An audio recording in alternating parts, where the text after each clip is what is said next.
Hello, everyone. I'm sorry for being late. I'm sorry I delayed the stream multiple times. The first delay, it was because of family. The second delay, because I was too tired and exhausted to do it because of the heat. And the third delay, well, my fucking computer being a piece of shit. And having, I can't say, but I had to talk to some people. Yeah, that is why this stream was delayed. So I'm sorry, folks, for those who were looking forward to it. The stream isn't canceled; it's happening. Like like usual with this new format that I've been experimenting with. I don't have a specific topic. The thumbnail is not doesn't really mean anything. Actually, it's just something to grab attention. I might talk to something about the eviction crisis later on, possibly. If there's people that are interested in talking about it with me that have far more knowledge than me. I mean, I do know what's going on, but there's people that are far more qualified than me to talk about it. Now, I don't know what I'm going to talk about, so I'm just gonna go with the flow. I I do not know what to think of that. Nothing surprises me. The Snyder fucking fans it's a fucking cult, honestly. Like, who gives a shit? I mean, Suicide Squad 2016 was a fucking awful movie. It was boring. The movie was essentially a shitty version of Guardians of the Galaxy.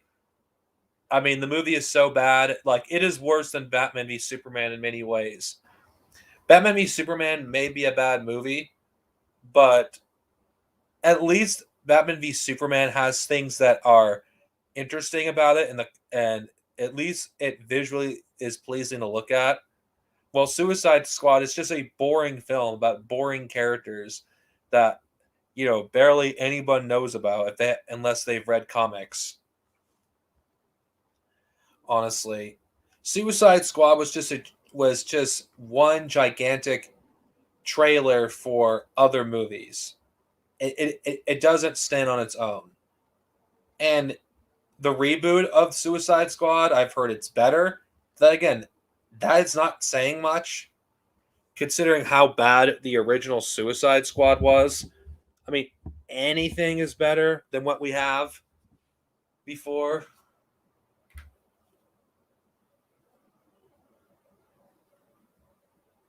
I haven't seen either cut for Justice League. Actually, honestly,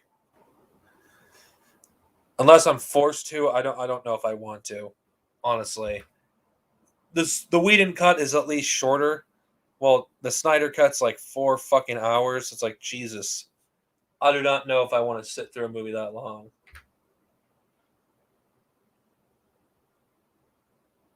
I'm not interested in Free Guy. I don't even know what that is.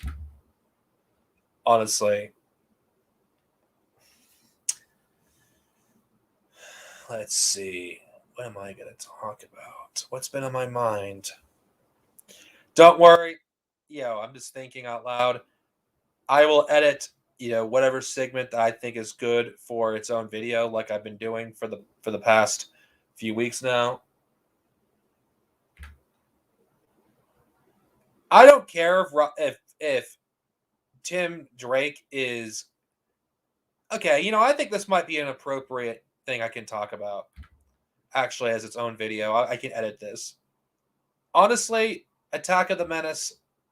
Who really gives a shit if Tim Drake is bisexual? Who gives a shit? I think all these anti SJWs that they're bitching about it, they're just a bunch of fucking idiots that complain about everything and anything. God forbid bisexual people exist. God forbid gay people exist. It's just the same fucking nonsense that we've been seeing from these fucking clowns for the past like few years now. It's like, seriously, who gives a shit if fucking Tim Drake is bisexual? So fucking what? So fucking what? And someone's gonna go and tell me, oh, who cares what some person who hasn't read that many comics thinks? You know what? I don't fucking care. It's fucking fiction, for God's sake. There's nothing that indicates in the text that Tim Drake cannot be bisexual. Who fucking gives a shit? It's comic books, for crying out loud. Things change all the goddamn time. At the time that these comic books were made, all it was straight white people. So if they're going to make some of these characters, bisexual, who fucking gives a shit? Bisexual people exist and always have exist. So have gay people. There's no fucking gay agenda. It's just the same stupid nonsense that these corporations have always done. They're trying to give the image to everybody else that they're progressive, even though they're not. Anyone that's complaining about, oh my God, the SJWs are taking over everything. No. This is just first world nonsense that anti-SJWs use as a pillar to look for something else to attack. Honestly, if a gay person exists in a piece of media, they'll attack, that in the cover of, oh my God, I don't hate gay people. I just want good stories. When in actuality, no, they do hate gay people and they hate bi people. They just use stories as a cover up to attack this. Oh, I don't hate women. I want good stories, even though they clearly hate women. Oh, I don't hate people of color. I just care about good stories. Bullshit.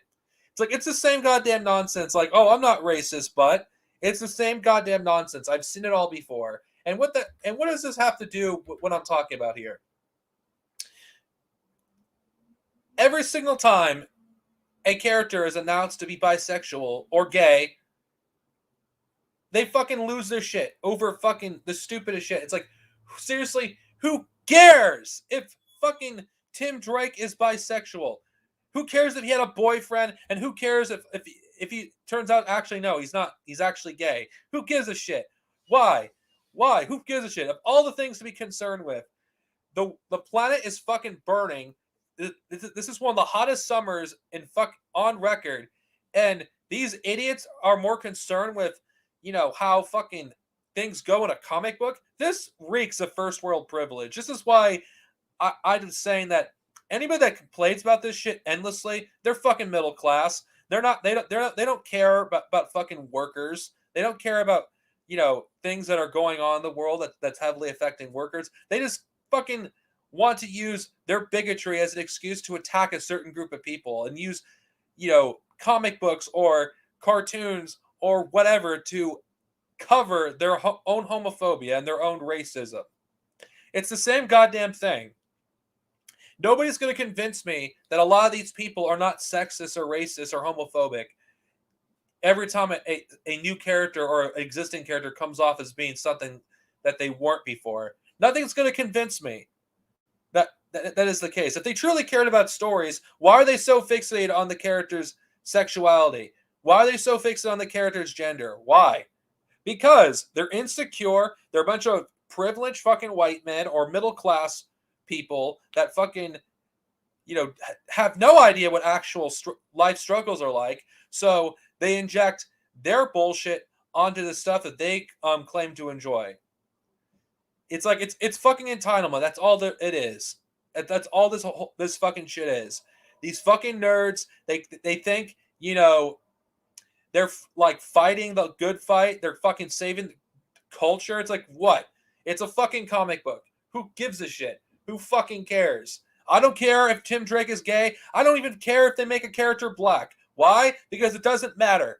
Batman is a fascist propaganda comic that does nothing but justify the beating of mentally disabled people and doesn't offer any solutions to the problem that capitalism creates. So I don't care if they make Batman black, because it doesn't matter. Batman would still be a fascist if Batman was black than if Batman was white or Batman was Asian or whatever, because the ideology of Batman and an extension, Robin, is the same hypocritical, moralistic bullshit. Oh, we'll beat a criminal and we'll beat him up to Pope, lock him in Arkham Asylum, and throw away the key, but we're not going to actually solve the problems that our class creates in the first place. It's like, that's exactly, it's essentially what it was. And for those of you who complain about me constantly about bringing up politics when I talk about this stuff, well, tough shit, because these comics are political. They clearly are. They clearly have an agenda, and the agenda is, there's no point of trying to fight the system because you're just as bad as the people that uphold the system. It's the same cowardly liberal bullshit that fucking has been injected in our fucking art in the past like 40 fucking years now. That's what it fucking is, all right? And you know what? I don't care, honestly. And you know what? Can you enjoy Batman despite the problematic stuff? Of course you can. I'm not saying that, but I'm speaking it from an objective, analysis. So as somebody that looks at things from a Marxist lens, that's exactly what it is. I'm not going to say you cannot enjoy anything that has problematic themes in them, because let's be honest here. If we limited to only enjoying things that align with our political views, guess what? We're not going to be able to enjoy anything, because everything is fucking made with a capitalist mindset in mind. So we have to exist with the system, and if we're going to be entertained, for a few hours or whatever, we have to acknowledge this. But that's not what I'm talking about here. That I'll probably talk about that subject another day. But the Damian thing it's just, I don't care, honestly. I mean, these anti-SJWs, they've been complaining about the smallest shit for years, about how evil SJWs are, yet they can't see the irony how what they're pushing, their agenda is, oh, let's remove anything that's even remotely left-wing out of these stories. Well, there's really nothing really left-wing about anything that DC does, especially considering DC has always been, 10 or 20 years behind Marvel when it comes to progressive issues. When it comes to characters that are LGBTQ, Marvel's had LGBTQ characters a lot longer than DC has, openly. So, yeah, I don't want to fucking hear it. Oh, I just want to escape the harsh realities of the world. It's like, guess, you know what? That's a privileged position. Anyone that says comic books are escapism are fucking privileged and have never actually, grown up poor. Comic books originally were working class. Marvel and DC were originally for people that are working class, not a bunch of middle class fucking individuals that like to complain on the internet all day about how SJW comics are ruining the industry, despite the fact there's more comics than ever before. These fucking people. It's like, you know why Marvel and DC comics have been going to shit in the past, almost 30 years now? Because they've been losing their working class character.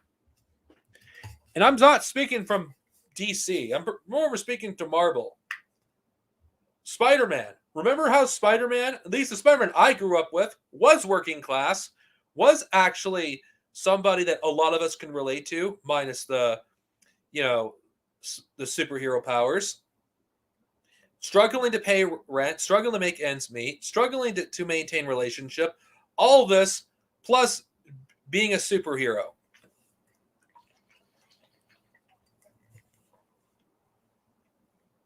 Spider-Man wasn't rich. He wasn't middle class. And those earlier stories. But as time moved on, as the culture changed, Spider-Man became more middle class. And that's why the stories just don't resonate as much with people these days. And people don't want to acknowledge that middle class people are not really our friends. I'm referring to the poor, actually. They're not our friends. They're not. They never have been our friends. We don't exist. And I'm just using Disney, Star Wars, Marvel as an example. Look how poor people are portrayed in movies compared to the middle class. They're usually portrayed as criminals, people that are dumb, people that are incapable of doing anything besides crime. It's like, look at Spider-Man. Look at Spider-Man in the MCU versus his earlier incarnations on screen. He's middle class. All the people that Spider-Man goes after are victims of people that were fucked over by Tony Stark. And that's pretty much what it is. And if you compare it to the other movies, like the Sam Raimi films, where actually you can make an argument that Spider-Man in those films is a working class hero, because look at the kind of apartment he lives in. It's fucking shitty. He could barely make ends meet in that damn apartment. And not to mention, the kind of criminals he stops are the criminals that actually harm people, that are poor. Spider-Man is a champion of the working class in those films. You started seeing less of that with Andrew Garfield's movies, but again, which was ridiculous. But this is the reason why Tobey Maguire's Spider-Man is considered the best version of the character on screen, because he is the most relatable, honestly, to a lot of us. Because Spider-Man is the working class superhero. And why am I talking about Spider-Man? Because Spider-Man is the superhero that I grew to love as a kid. Because I related to the character because of all the stuff that he went through. And as an adult, I relate to the older version of Spider-Man, the older stories, the ones from the 70s and the 80s and the early 90s. That is the Spider-Man I relate to. Not the modern version of Spider-Man who's a man-child, who's entitled, who has the middle class mentality. Now, why am I bringing this up? Because middle class people do not understand working class, people at all. And I know some people are going, but aren't middle class people working class? Not really.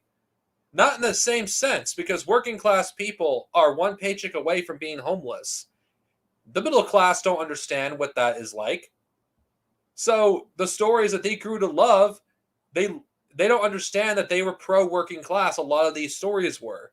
Now, I'm not going to talk about fucking fascists like Iron Man, who's never been a friend of the working class, or other superheroes I'm not as familiar with. The X-Men were the same way. The X-Men were an allegory for whatever minority that, is oppressed around the world. It's like the X-Men have stood the test of time purely because of that. Like, if you read the X-Men, today, even though the stories are not as much, don't have the working class character that they once did, even X-Men is still more true to its roots than Spider-Man is these days.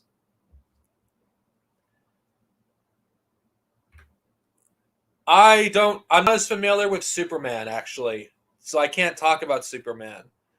I will take your word for it. Yeah. Okay. Back to what I was saying, honestly. That's the reason why you're seeing comic books, slowly, at least the Marvel and DC, slowly, getting worse with time. Because, when you have something that was originally made, with the working class in mind, and had the working class character, and you have people that didn't grow up working class, that actually don't have the experience of being working class, that don't have the experience of being extremely poor, or growing up in extreme poverty, it's going to look different compared to what it was before. That is something we don't hear these people talk about. It's always the meaningless shit that doesn't matter. Like, there's women in a comic book, or there's a black guy, or there's a gay man, or there's a transgender character.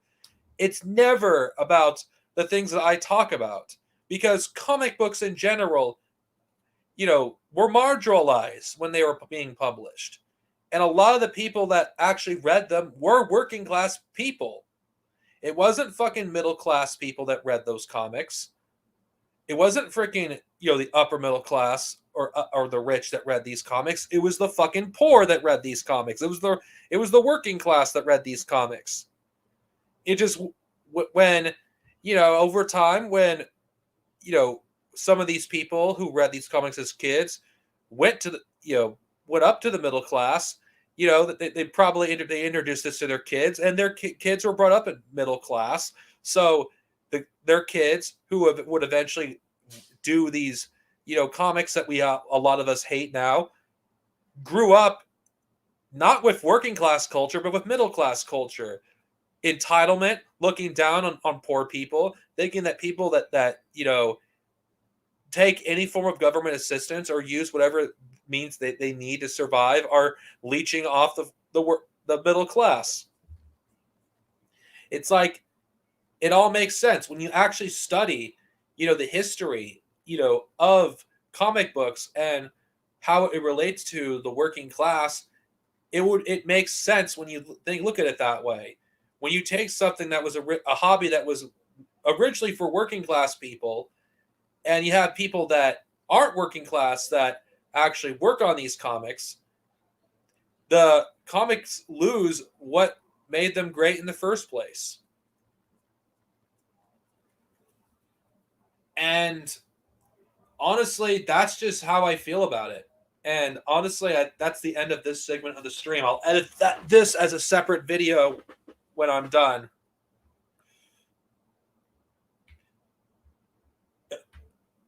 You haven't been paying attention to my streams. I'm honestly, it's obvious where I'm at. I'm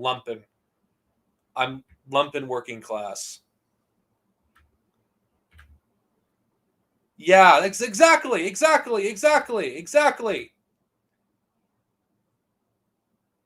Yeah, whatever. Who cares? Honestly, I really don't care. Season 7 of Clone Wars, it's okay. It's not great. I think if you enjoyed like the rest of the series, I think you'll enjoy season 7. Guardians of the Galaxy, I feel like was actually this is not going to be a popular opinion for amongst folks, but I think Guardians of the Galaxy ruined the MCU, actually. Here's why. A lot of the worst MCU tropes that exist and what the MCU is criticized for was popularized because of Guardians of the Galaxy. 2 movies came out the same year as that film. One of which was Captain America: The Winter Soldier. Not Winter Soldier. Yeah, The Winter Soldier, yeah. Now, if you compare The Winter Soldier to Guardians of the Galaxy, The Winter Soldier was a better film in every single way. It was serious when it needed to be. It had some humor when it was needed. It had the perfect balance. Winter Soldier, in my opinion, is one of the best movies that the MCU has. Not to mention, it does something different, unlike the other films, which has to insert comedy everywhere. Honestly. That's just, where I stand on it, honestly. When it comes to Guardians of the Galaxy. Guardians of the Galaxy is why a lot of the MCU movies started gradually feeling the same after a while. Because why did Guardians make money? Oh, it's because of this and this reason. That's one of the reasons why, I feel like the MCU has lost what unique stuff that was building. Say what you will about Thor Dark World. I feel like it felt different, to the first movie of Thor. Say what you will about Iron Man 3, it felt different. Regardless how you feel about the quality of those films, regardless, if you just look at, what Guardians of the Galaxy, its impact has had on the rest of the MCU in terms of the, the humor. That's what people like. That's why all that stuff, that stupid humor that a lot of us hate about the Marvel films became more, in your face after Guardians of the Galaxy, because Disney saw the numbers and they thought, add this shit in the movie because it'll put people's butts in seats. That's why you know you see the movies slowly become more borderline comedies at times.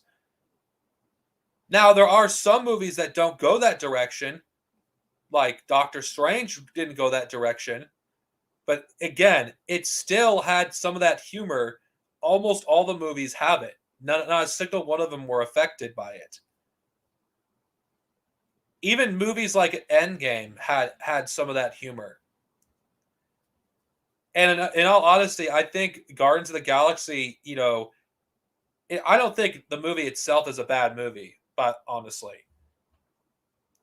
But I feel like Guardians of the Galaxy, I did basically started making every movie wanted to feel like Guardians of the Galaxy. And let's be honest here, how much better would Thor Ragnarok would have been? And I'm just saying to someone that actually enjoyed Ragnarok, how much better would Ragnarok would have been had the movie had the tone of the second film? I mean, Thor Ragnarok, Thor essentially loses everything. Yet the movie is riddled with comedy. It's like, why? Why do you have a lot of comedic moments in a movie about Thor losing his home, losing, his father,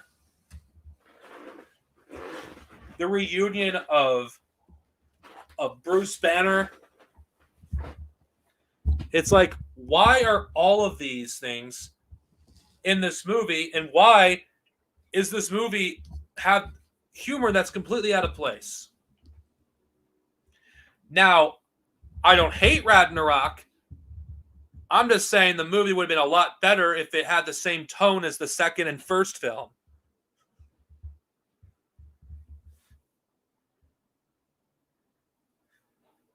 And, that's just how I feel. And I know people are not going to agree with me on this, those who are fans of the Marvel Cinematic Universe. But I feel like Guardians of the Galaxy did have a negative impact in a way, where you had a lot more humor than you normally do in the films after that film came out.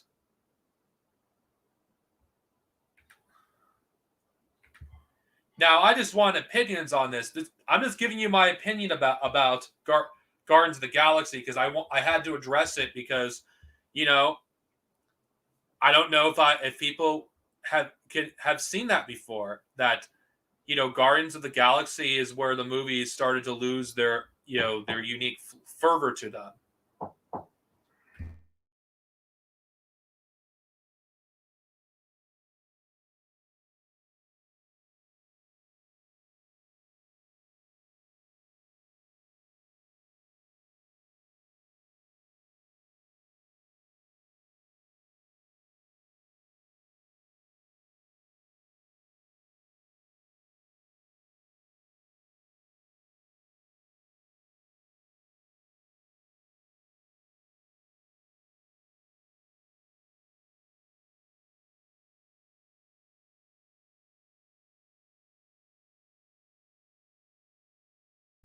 All right, sorry guys, I had to take care of something really quick. Anyway, now this is no hate against the Marvel Cinematic Universe, mind you. This is not a hate against it. I don't hate the Marvel Cinematic Universe, but I'm just being objective here that Guardians of the Galaxy did do some damage to the MCU. If you just look at the films that came after it, you slowly saw the Marvel films, lose what made them unique. Because if you look at say what you will of the early days of the Marvel Cinematic Universe, because it was kind of rough at first in Phase 1, and the first and most of the first half of Phase 2. If you look at how unique the films were, it's obvious, what happened. Like, I'll use an example to further my point. The first Iron Man and Incredible Hulk feel completely different in terms of the tone that those movies and the stories that they're telling. Iron Man 2 and Thor, the first one. I know a lot of people like to rag on the Thor films, but I'm being real. They felt unique in terms of their stories, the atmosphere, and the worlds. Then you had Captain America, the first Avenger, which I think is underrated. Again, feels different from the other films in its catalog. Avengers 1, which was the first movie, at least in the superhero genre, to take all of these characters and have them cross over into a movie. Avengers is the greatest crossover film ever, in my opinion. Then you have Phase 2. Thor Dark World. I know a lot of people like to say, oh, this film sucks. It was terrible. I mean, it's not a good movie by any stretch of the imagination. You're not going to see me defend Thor Dark World, but it felt different from the first film. It didn't feel different completely. It still felt like it was the same Thor that we knew. Iron Man 3, as bad as that movie was, it was different in the kind of story it was telling. Then you have The Winter Soldier, which, in my opinion, was the best movie of the MCU, considering the kind of story it told, and not to mention how the stuff that it tackled, the themes of the film were, it wasn't like stupid, or it wasn't like dumbed down like later films would be. And then you had, I feel like the slow downfall of the cinematic universe, and that is Guardians of the Galaxy, because Guardians and Avengers, whatever, not Guardians of the Galaxy, Guardians of the Galaxy and Captain America: The Winter Soldier were released the same year, and Guardians of the Galaxy made more money in the box office. So as a result, Disney chose, you know what? Fans actually like the Guardian style in terms of the humor and the tone. And as a result, we slowly started to see every film become Guardian ties, or whatever you want to call it. And you started seeing the stuff from Guardians of the Galaxy inserting itself into the movies. Age of Ultron, I'm gonna die on this hill. It's a piece of shit, and it's nothing to do with the Guardians of the Galaxy influence. I don't think it had that influence. The movie was already in production by that point. Ant-Man, the first one, it was okay. Then, we have Phase 3, which does have some of the best movies of the MCU, but some of the issues that I'm talking about did start to appear in Phase 3, and you cannot ignore them. Then again, most of the best films in Phase 3 were essentially the Russo brothers. Captain America: Civil War, probably one of the best films of the MCU. Then you had Doctor Strange, which that's when you started to see the Guardians humor be inserted more into the Marvel Cinematic Universe. Then you had, oh God, I'm sorry. Sorry, forgive me, but there's so many movies. You had Guardians Volume 2, which doubled down on the humor of the first one. Then you had Spider-Man Homecoming, which doubled down on that kind of humor. You're starting to see a pattern here. Black Panther, more like CIA propaganda, the movie. That's what I'm calling Black Panther. That was overloaded with fucking humor. That was inappropriate when I think about it in retrospect. Then you have Ant-Man and the Wasp, which was essentially a comedy.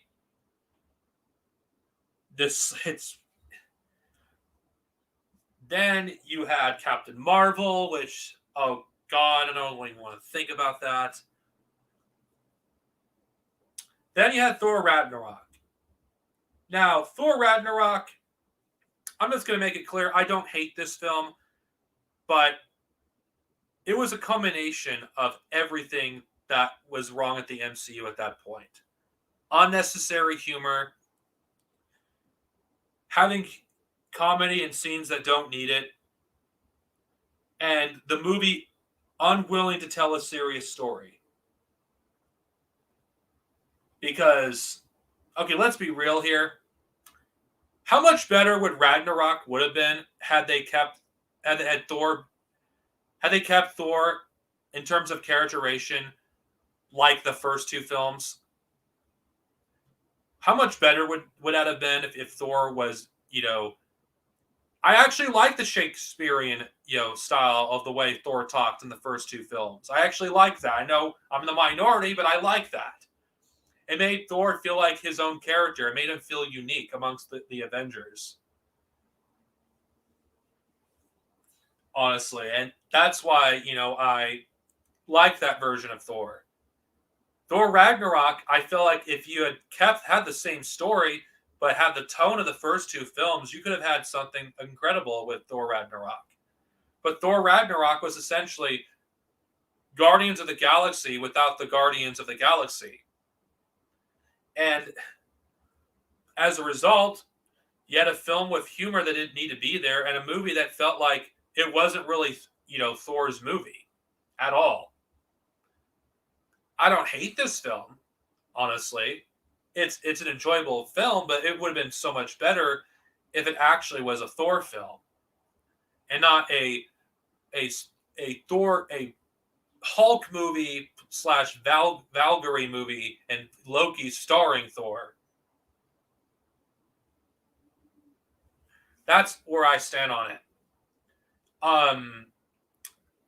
And last and not least, the reason I've saved the Infinity War films last, because, well, they're the last in the timeline. I have not seen Spider-Man Far From Home. I have seen WandaVision, but I've not seen Loki yet. But I'll just give my opinions about Infinity War. Infinity War, I thought, was incredible. It had the humor when it was appropriate. The tone was what it needed to be. And the film was overall epic. I'm not going to lie, though. The movie did do some things that I still think that it is disgusting. Because, you know how I say, people, that I think the Marvel films are pretty much fascist propaganda? Infinity War and Endgame are the epitome of this. Infinity War goes out of its way to justify Malthusianism. And you don't see any of the characters in the movies challenge Thanos in any way. Okay, he's supposed to be the villain, right? Why isn't anyone challenging on the stupid fallacy of killing half the universe to save it? Like, wouldn't you essentially, also, destroying resources that are viable? Because that's just the idiotic argument of, this is why Thanos is an idiot, and nobody actually challenges on this point. And let's be honest here, it's so fucking easy to destroy Thanos' stupid fucking Malthusian arguments, and he can tear it to pieces, but nobody challenges him on this. And that's what bugs me about the Infinity War films. I feel like it's not said in those films. They're not condemning Malthusianism. They're supporting Malthusianism. That's the issue I have with Infinity War. As a film, I still think it's entertaining. I enjoy Infinity War. But Thanos is an idiot, and the movies don't go out of their way to challenge Thanos. In fact, they just double down on the arguments that he makes. Um, as for Endgame, I don't think it's a bad movie. I think it's a good ending for basically the first like 11 years of the Marvel Cinematic Universe. But again, you do not see Thanos challenged again on his Malthusian bullshit. It's like the movie forgot that Thanos destroyed half the universe to save it in the first place. The movies don't show the consequences. Like what happens to all the wildlife on Earth. Like animals that were on the verge of extinction become extinct because of Thanos. It's like it doesn't show any of the consequences of of the snap. And I know people are like, oh, but it's just a movie. But Thanos is supposed to be the villain, and you're supposed to challenge the ideology of the villain. And if you don't challenge the ideology of the villain, then you agree with it, whether you admit it or not. The heroes of Endgame, they're not against Thanos' ideology. If they, you don't see them directly challenge him on it. And I know it's just a movie. I know people are going to type, it's just a movie, Dark Sinovia. Why are you overanalyzing something? They're just simple movies. That's the problem. A lot of people's ideologies are completely, formed by watching movies like Marvel. You don't think art doesn't have an impact on people? You don't think people's morals don't actually get formed by the entertainment that they're like exposed to? That's just nonsense. That's just complete nonsense. You could still enjoy something that's problematic. I'm not saying you can't. If you love Avengers Endgame, all power to you. I like the movie. I think it's entertaining, but I cannot ignore the problems that are in the film. Such as the neo-Malthusian bullshit that isn't, challenged. Now, I'm not going to comment on the Disney shows because that's a discussion for another video because I'll have to watch Loki and Marvel What If. But I'll say this. Just because something is problematic doesn't mean you cannot enjoy it. And I've said this earlier in the stream. And I'm not going to repeat myself again. And that's all I'm going to say on this subject. I'd like to move on to another topic. Honestly. I think I might just merge both of these segments into one when I do the editing process because it's almost the same thing. All right. Does anybody else have, any opinions? Any topic suggestions?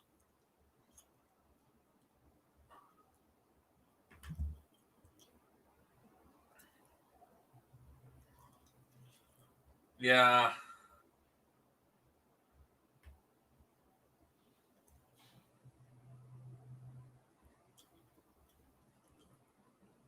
That DC, I don't have an opinion about the DCEU, honestly. Except that it's a joke. I just don't have much of an opinion on it.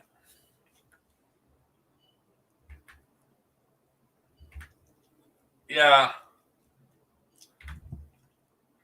Well, I'm not interested in Free Guy. I don't even know what it is. Sorry, Attack. I'm just not interested.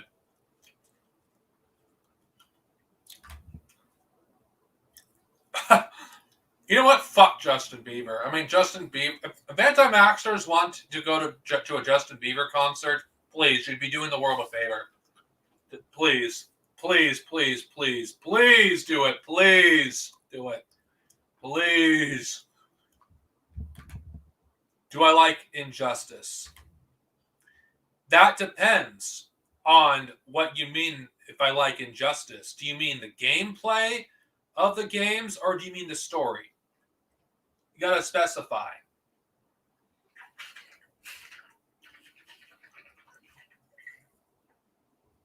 Because if you're referring to the story, it's a fucking mess. If you refer to the gameplay, I think the game is fun, actually. But you're going to have to... But I cannot talk about both without specification. Well, I'm not interested in really talking about it. And not to mention, I don't want to be exposed to copyright material because I don't want YouTube striking down on this stream. So, sorry. I'll have to watch it in my own time. Okay. I'm avoiding spoilers, so no for Lower Decks. The gameplay and story of Injustice. Okay. I guess I can elaborate on the story and the gameplay. First, I got to talk about Injustice, the concept, before I even get to either one. This will probably be another segment. Wow, this is looking to be more like an entertainment stream. It doesn't matter. Okay. Now, to start this topic, the idea of injustice, if I have to be real, it's no different from Civil War, if I have to be real. It's Marvel Civil War, except even edgier. And I don't consider edgier a good thing. Because if I have to be honest here, and I'm going to be real, I am sick and tired of superheroes fighting superheroes. I feel like it's been done to death. It's been done so many goddamn times since, when did the comic Civil War come out? Like almost 15 years ago, 16 years ago at this point. It's like, how many goddamn times do we have to, have Batman fighting Superman because Superman's evil? How many times do we have to, have like a civil war within the Justice League? It's like, this is stupid. I just feel like the entire idea of Injustice is just not original at all. If it was a one-off, Elseworld story, that'd be one thing, but it's not. It's not a one-off Elseworld story. It's just, like a long, drawn-out, Game of Thrones inspired storyline where you have certain heroes acting not like themselves. It's like, okay, let's be real. I think the evil Superman trope is fucking overdone. I'm sick of the evil Superman trope. It's like people don't understand the character of Superman. It's like, oh my God, Superman's boring. Let's make him a bad guy because that's the only time he's ever interesting. It's like, no. It's like, for God's sake, stop doing evil Superman stories. It's not interesting, especially when you do it all the goddamn time. If you do it sparingly, it's different. And there's some good evil Superman stories. Of course, there's some Superman story where I don't even consider Superman evil at all. That is Red Sun, the comic, not the fucking shitty movie. Where I think Red Sun is the most base Superman of all of them.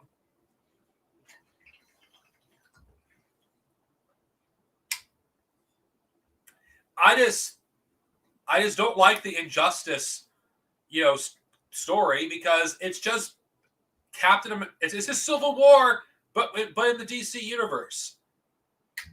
It's like, it's ridiculous at this point. I mean, can we not do Batman versus Superman for the millionth time? Can we actually have something new and different?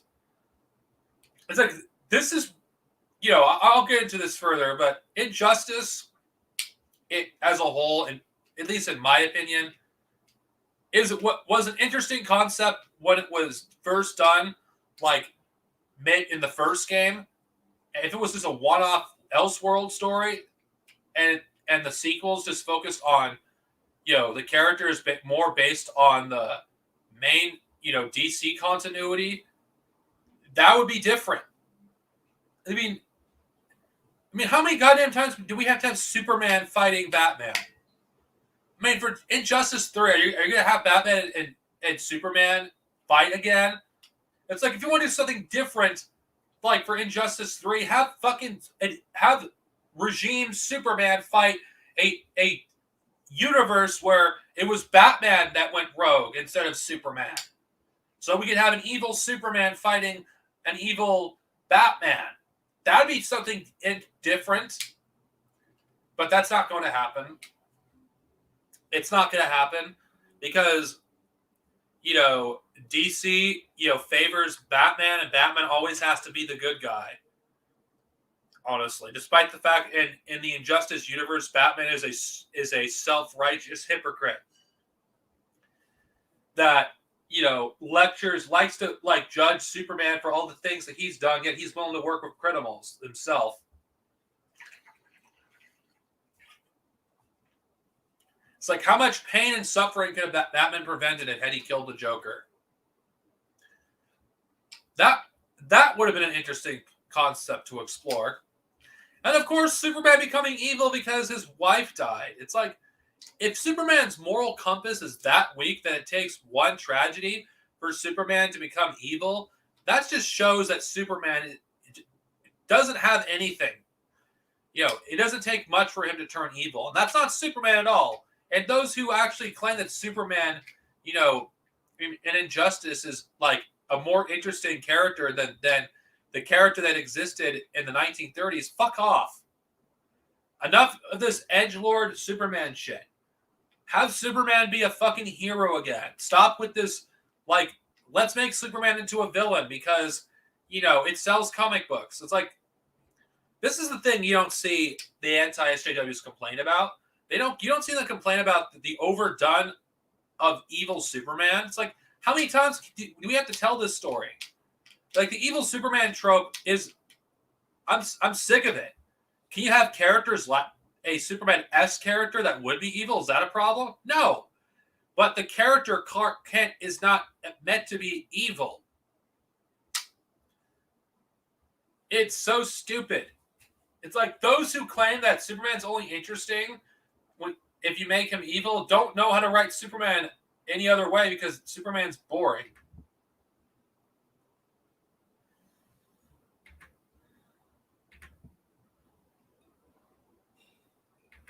Jesus. Okay, I'm sorry. That's your answer, Louis, regarding what I think of Injustice. And for the gameplay, I've already said I like the gameplay is fun. If you can ignore the stupid story and Injustice, and just play the game for to fight, have characters from other DC comics fighting amongst each other, doing matchups that aren't normally possible. I don't mind that. Yeah. Now, this other stuff, I want to see if there's a comment someone says.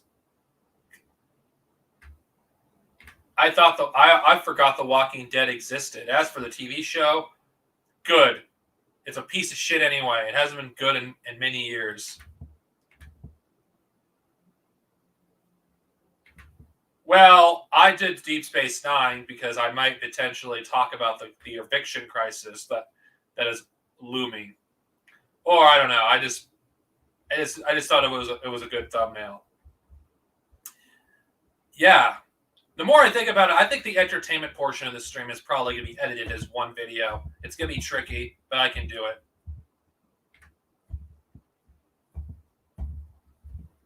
Honestly, the Phantom Menace, I don't think have even watched anime. A lot of them haven't. And even if they have, they're just a bunch of Orientalists, honestly. It's like, and I'm just going to say this one thing, because we hear this all the time. Japan doesn't give a fuck about, politics. The SJWs are seething. It's like, I don't know why anyone would push that narrative, because Japan has never gave a shit about what Westerners, think. They do what the fuck they want in their fucking shows. They don't fucking, bend over backwards for Westerners. Yeah, you have some shows in Japan that are more popular in the West than in their home country, but they don't give a fuck. Japan isn't going to bend over backwards, for a bunch of Westerners. Because, some characters in some shows are more popular, in the West than they are in Japan. And the reverse is also true. And also, regarding, manga The reason why manga is doing better than comics is one simple fact, and that is, Marvel and DC. When you look at a bookshelf full of titles, it's overwhelming. Where to start when it comes to a Marvel and Spider-Man comic or X-Men or whatever. And if let's be honest here, if you look at the anime section, which is bigger than the Marvel and DC section now. It's obvious. Why is it getting bigger? Because manga worldwide is more popular than Marvel and DC. It has nothing to do with SJWs. This was happening long before Comicsgate. And I've witnessed this firsthand, the rise of manga. Manga at first had only one shelf, while DC and Marvel had an entire, like, 2 whole shelves, or 3 whole shelves, or 4. Over time, though, that shrank. And why? Because manga actually sell. Why do manga sell? For various reasons. Manga have, a lot of titles with people with various tastes. And Marvel and DC just don't have as many options to choose from. And not to mention that manga, unlike Marvel comics, it's easy to know, oh, I want to start from the very beginning of this series. Where do I start? Marvel, it's like, start with this comic, start with that comic, start with this comic, start with that comic. It's just manga is more beginner friendly when you're introducing new people to manga. If you want to get people into a series and they don't know and they want to read something because it interests them, all you have to do is recommend the first volume. And if they like the first volume, they'll read the second volume. And if they like the second volume, they'll read the third. And if they like the third, they'll read the fourth. And if they like the fourth, they'll read the fifth. And not to mention, the average manga, is not fucking Shonen Jump length. A lot of them are relatively short, like, 8 or 10 or 12 volumes around average. So there's an almost endless supply of manga to choose from. You cannot say the same for Marvel and DC. There's like 1,000 Spider-Man comics, 1,000 Batman comics, 1,000 Superman comics. Well, it's more than that. It's like thousands. So it's very overwhelming where to go if you want to actually go to a good place to start. And the continuity is usually really loose in those comics. It's very difficult to follow. And the best stories, and especially DC, are usually Elseworld stories. Marvel is honestly a mess when it comes to where do you recommend someone to start. It's like people usually recommend, oh, you should check out this run of this comic based on this person. Like Chris Claremont is like one of the best X-Men writers. A lot of people, point to him as as comics that are a good place to start for X-Men. Manga is very simple. It's one artist most of the time and one author. Now, there are some rare occasions you do have a manga artist that has a artist and a different writer. Not all manga, have an artist and a writer, doing both. If Death Note is an example of this, you have someone else doing the art and someone else doing the story. And yeah, that's one of the reasons why. And not to mention, the rise of the manga industry and anime worldwide is also a contributing factor for Marvel and DC's decline. It's just simple. It just doesn't appeal to the youth anymore. A lot of kids nowadays, when they think of Marvel, they don't think of a comic book. They think of the movies. And if people want to read comic books, there's a lot more options. You don't need to freaking read some DC or Marvel anymore. You have many options, not just from indie comics to Image, Boom to Image, so Boom, Image, sorry, and I'm pretty sure there's a few others. You don't have the limited options anymore, like you did like before the 2000s, before Tokyo Pop, which was the biggest distributor of manga before before Viz Media replaced it. That basically took the industry by storm. Comic books just cannot keep up with manga. There's more manga, and there's a lot more to choose from. Yeah, there's a lot of manga that are garbage. Yeah, there's a lot of manga that are questionable in terms of quality. But that's just how this works, honestly. You don't get that for DC and Marvel. Like, unless you know what you're doing, you'll be climbing a mountain of shit before you find anything good for Marvel and DC. There's a lot of good comics in those, but there's a lot of shit too. You don't have to do that for a manga. If you don't like a manga after you read the first volume or two, then you can just drop it and read something else. And not to mention, it's just like cheaper too to get manga. Like the 3-in-1s that Viz has been selling for almost 10 years now is the cheapest and most efficient way to get a new manga collector to a series. I'm going to use an example. One Piece. One Piece is pretty much in the West anyway. There's longer running anime series and manga than One Piece, but I'm talking about that's been released in the States. One Piece has close to 100 volumes, probably 100 now in Japan,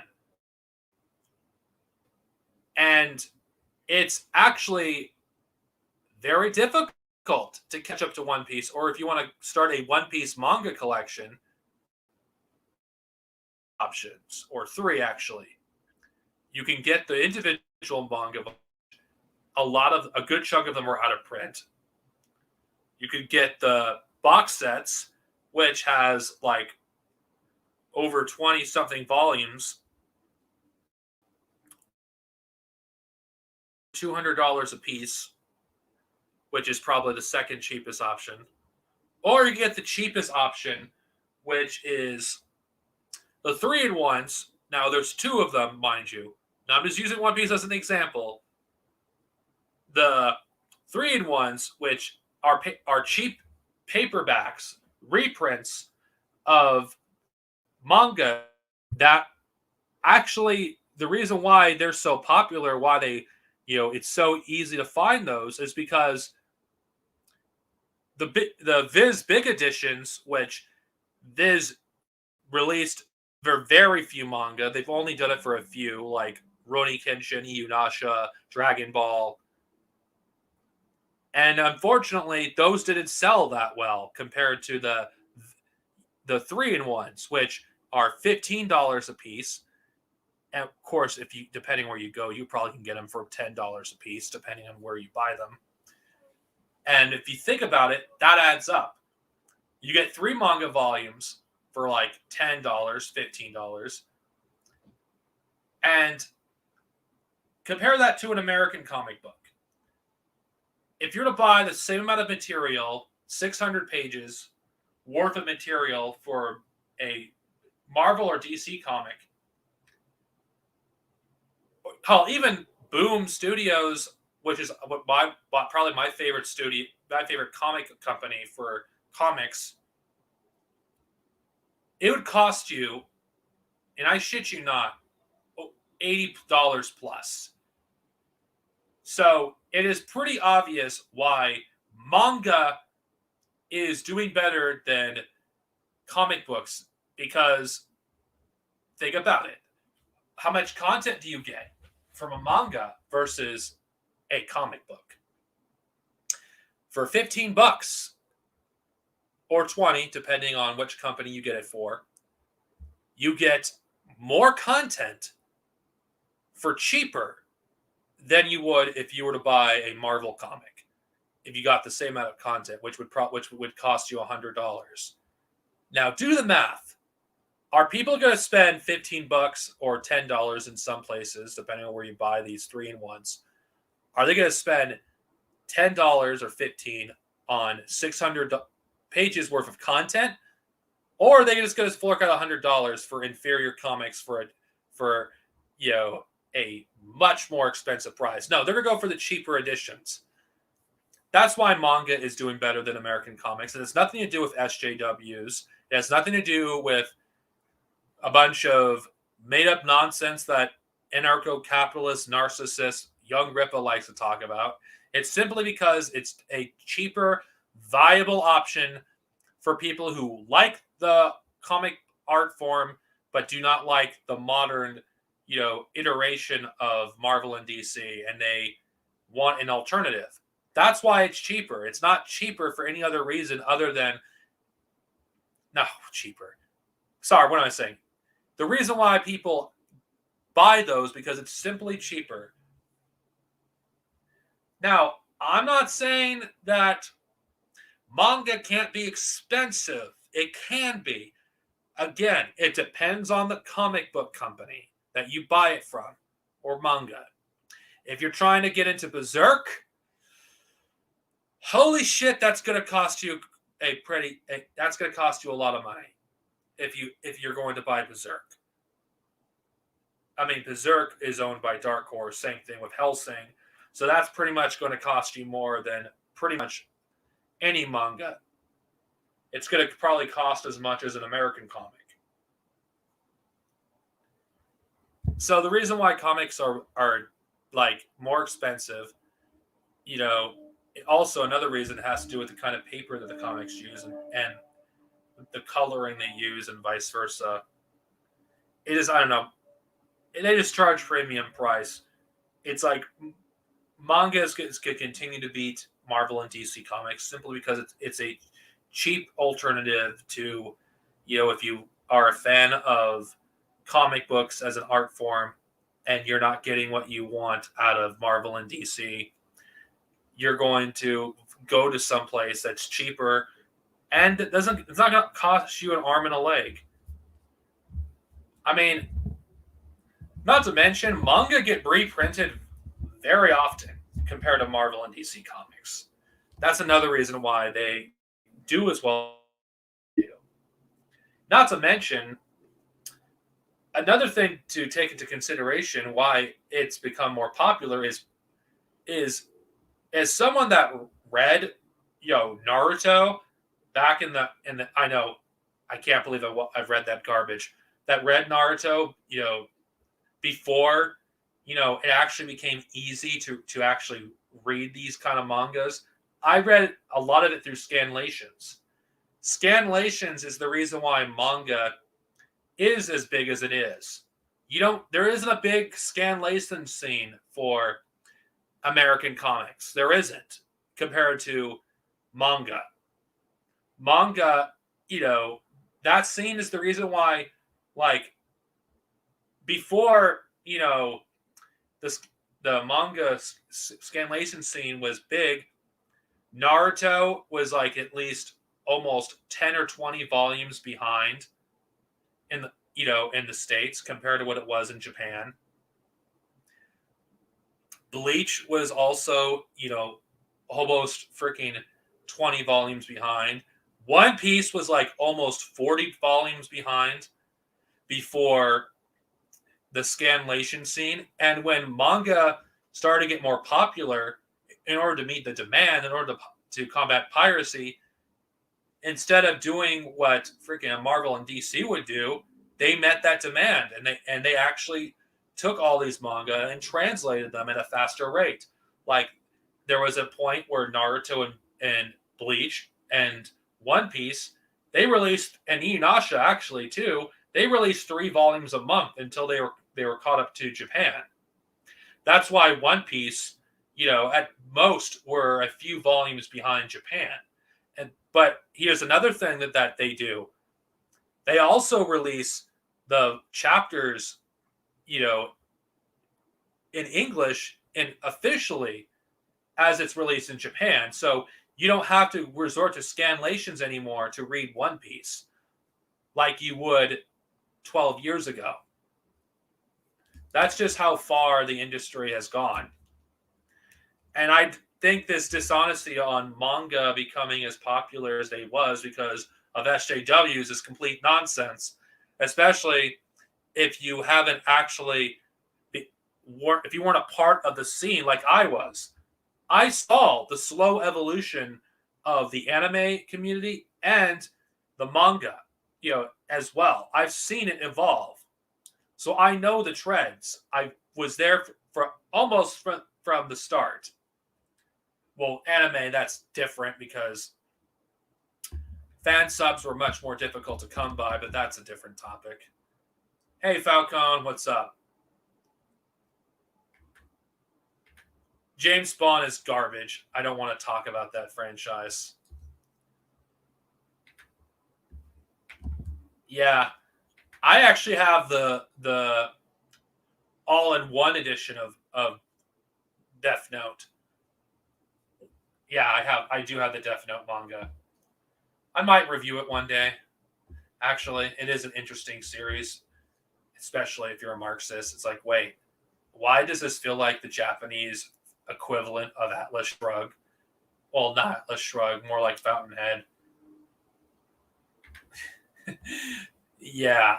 Hey, SpongeBob is the greatest anime. What are you talking about? It's the greatest anime ever. All right.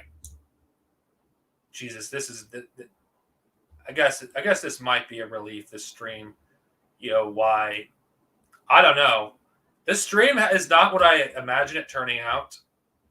So, yeah, oh, my friend loves Death Note.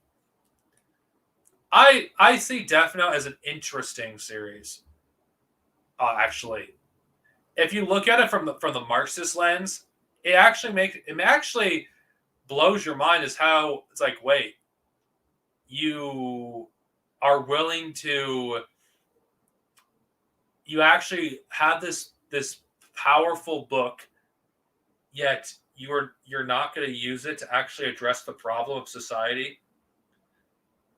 If we had communist light Yagami, the Death Note world would have been communist already. They probably would have had worldwide communism if Light was a communist. If he actually used the Death Note against the bourgeoisie of the world. I mean, imagine what a communist would have done with the Death Note today if they actually had it.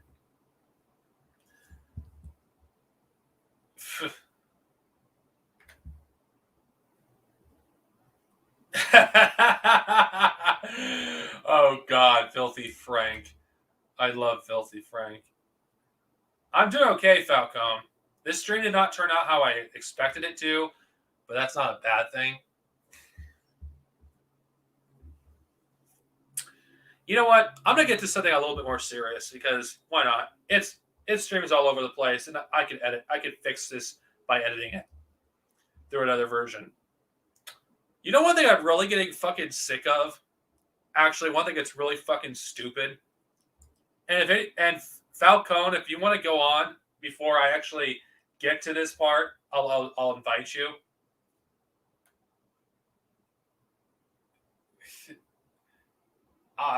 For Diddy Kong Racing, I never played it. I know it's blasphemy, but I've never played it.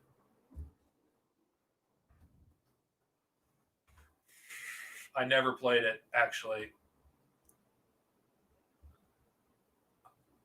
I've heard it's a good game. I never played it, though. Let's see, where is it? Okay. All right.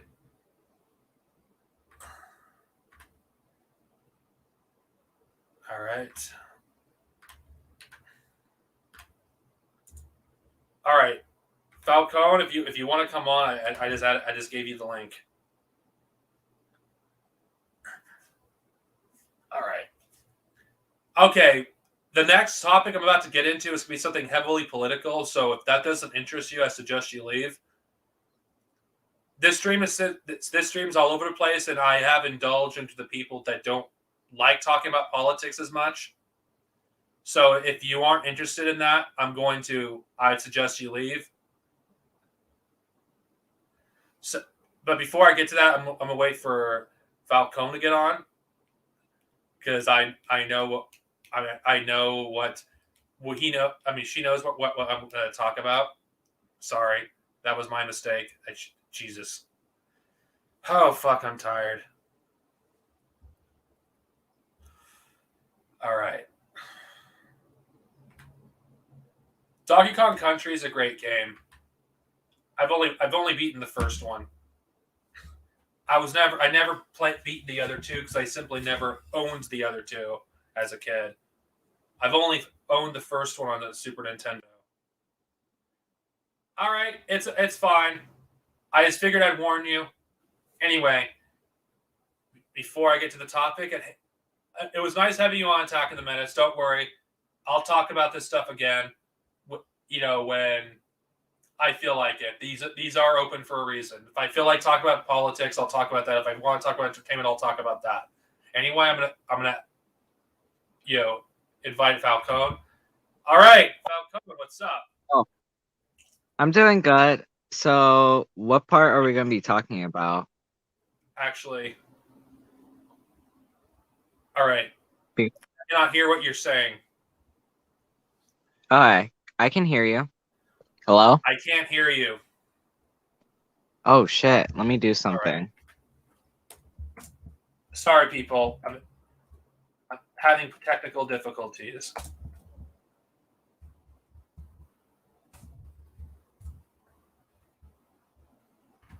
All right. All right. Can you hear me now? Hello? I still can't hear you, Falcone. Why? Oh shit, why? I still can't hear you. Technical difficulties. Can you hear me? Oh god, I cannot hear you, Falcone. What the fuck? Hold on. Oh shit, never mind. It's on my end. Wow. That's whatever. I guess it was me that had technical difficulties this time. What's up? Oh, you're having tech. Oh, can you hear me? Oh, I figured that was me. It's like, wait, what the fuck? Okay.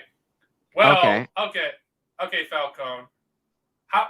What do you Alright. think American communism is an infantile disorder? Yes, and all the fucking checks. It checks all the fucking marks of an infantile disorder. Okay, I know this is gonna piss a lot of people off, but you know what? I'm not liked by you know who anyway. So whatever. I don't fucking care. Nothing I say is gonna Disclose. make it even make it worse. Can I disclose this? I'm helping Danky actually make that American communism like stuff. I'm I don't understand how any communist in America wants to save this country. It makes no goddamn sense.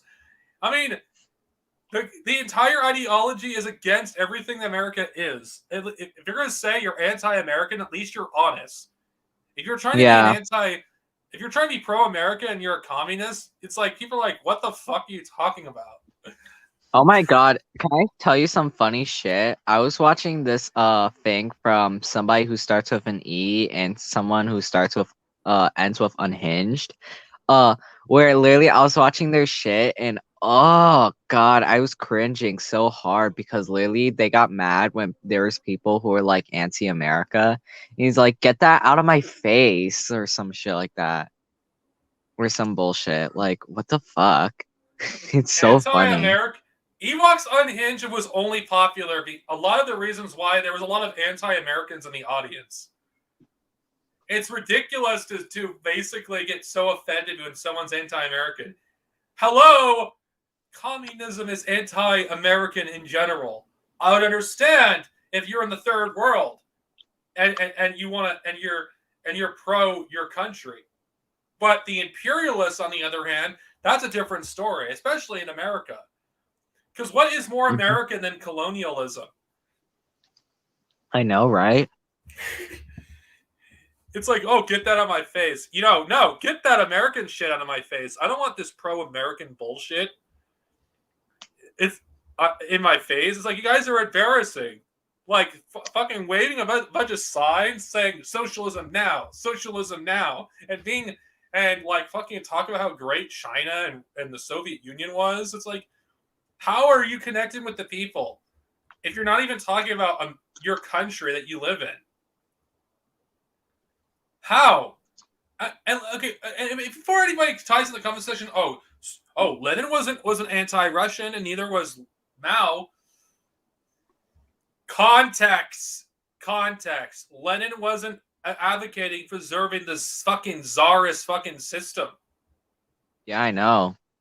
and Mao wasn't advocating preserving the feudalist system. There's a fucking difference. The czarist Russia is not the same as the Soviet Union. Neither is Chiang Kai-shek's China with Mao's China. They're not the same goddamn country. Can I say this? Can we react to like this 4th of July tweet that got literally fucking destroyed and was doing historical revisionism? I'll try to link it to you on this. I prefer not to, be honest. It is so fun. It's so I know what you're talking about. It's just, first off, okay, let's be real here. If you're really serious about building a socialist movement in the United States, why are you waving the flag of the bourgeoisie? I don't care what people say about Paul Morin. Paul Morin was right. Why are we holding the why hold the Union Jack? Why hold the American flag? It's just cringe, nosble nonsense. I know, right? It's like, I'm so sick of fucking nosbles like acting like they're the real goddamn communists, even though they're not. I'm so sick of anti-communists LARPing as communists. I'm fucking sick of it. I mean, seriously. Oh, but wait, Darth Zenobia is using a kid in order to make his point. It's like, wait. I know that's what they're going to say. Darth Zenobia is grooming Falcone. The last person who said that was that bitch named Connor Gillis. Fuck you, Connor. Fuck you. Okay, I don't want to talk about that thing. That fascist? That thing. I'm not going to... But American communism doesn't make sense to me, because first off, how are you going to address the elephant in the room? How are you going to address the indigenous of this land? How are you going to address the African people of this land? How are you going to address that?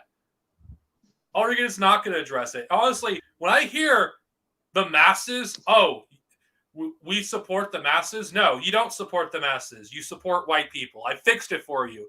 Those who actually say masses, who claim to be Marxists, are not actually talking about the masses. They're talking about white middle-class people. They don't care about anybody else but white middle-class people.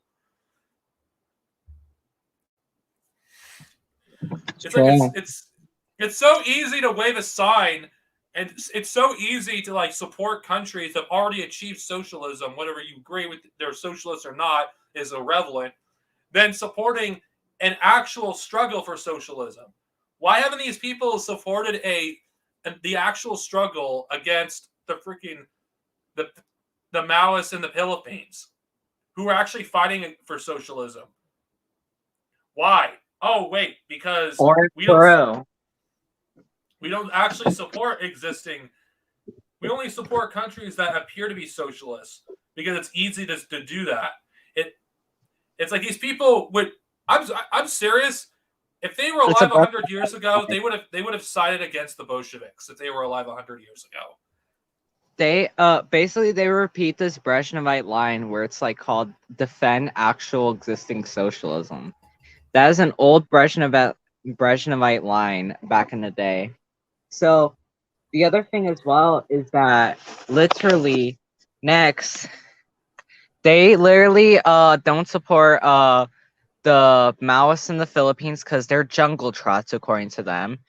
because they don't like that they're attacking their daddy Chinese assets, or like the Communist Party of India Maoists, because they're basically attacking their daddy CPI Marxists, who literally does literal fucking attacks on Indian peasants as well, and also calls them a drug cartel with no fucking evidence. Also they say that TCAM the TKPML or some like CIA front or some bullshit. Or this other thing with the Communist Party of Peru where they actually like slander them and just repeat Fujimori bullshit propaganda. They don't actually like revolution. They don't want revolution. They want some literal peaceful bullshit transition. That's all they care about. They don't even They want a peaceful transition. They just want the same system, but with some of the benefits of with a red fucking flag. Europe. They just want social democracy. They don't want fucking, socialism. I believe they just want America with a red flag. Yeah, America. They don't even want the red flag. They want the American flag with the hammer sickle. It's like, fuck, get that fucking fascist Nazgul shit out of here. I don't want to see that kind of fucking shit. I mean, come on. I don't think anybody in America wants to see that shit. Even those who are anti-communist don't want to see that shit. It's fucking cringe. It's LARPy. It is LARPy. It's LARPy as fuck. I mean, if they truly were serious, why aren't they supporting people struggling for socialism? Oh, wait, it's actually easier to support countries that have already achieved it than countries that are struggling to get there. Yeah, literally, they're helping out the imperialists at this point. And they're the people that actually weaponize ultra leftism and like to the point where it doesn't mean a goddamn thing anymore. Simply disagreeing with American communism is freaking being ultra leftist. What is ultra leftist exactly? I mean, I'm being serious. Is being ultra leftist, not supporting America?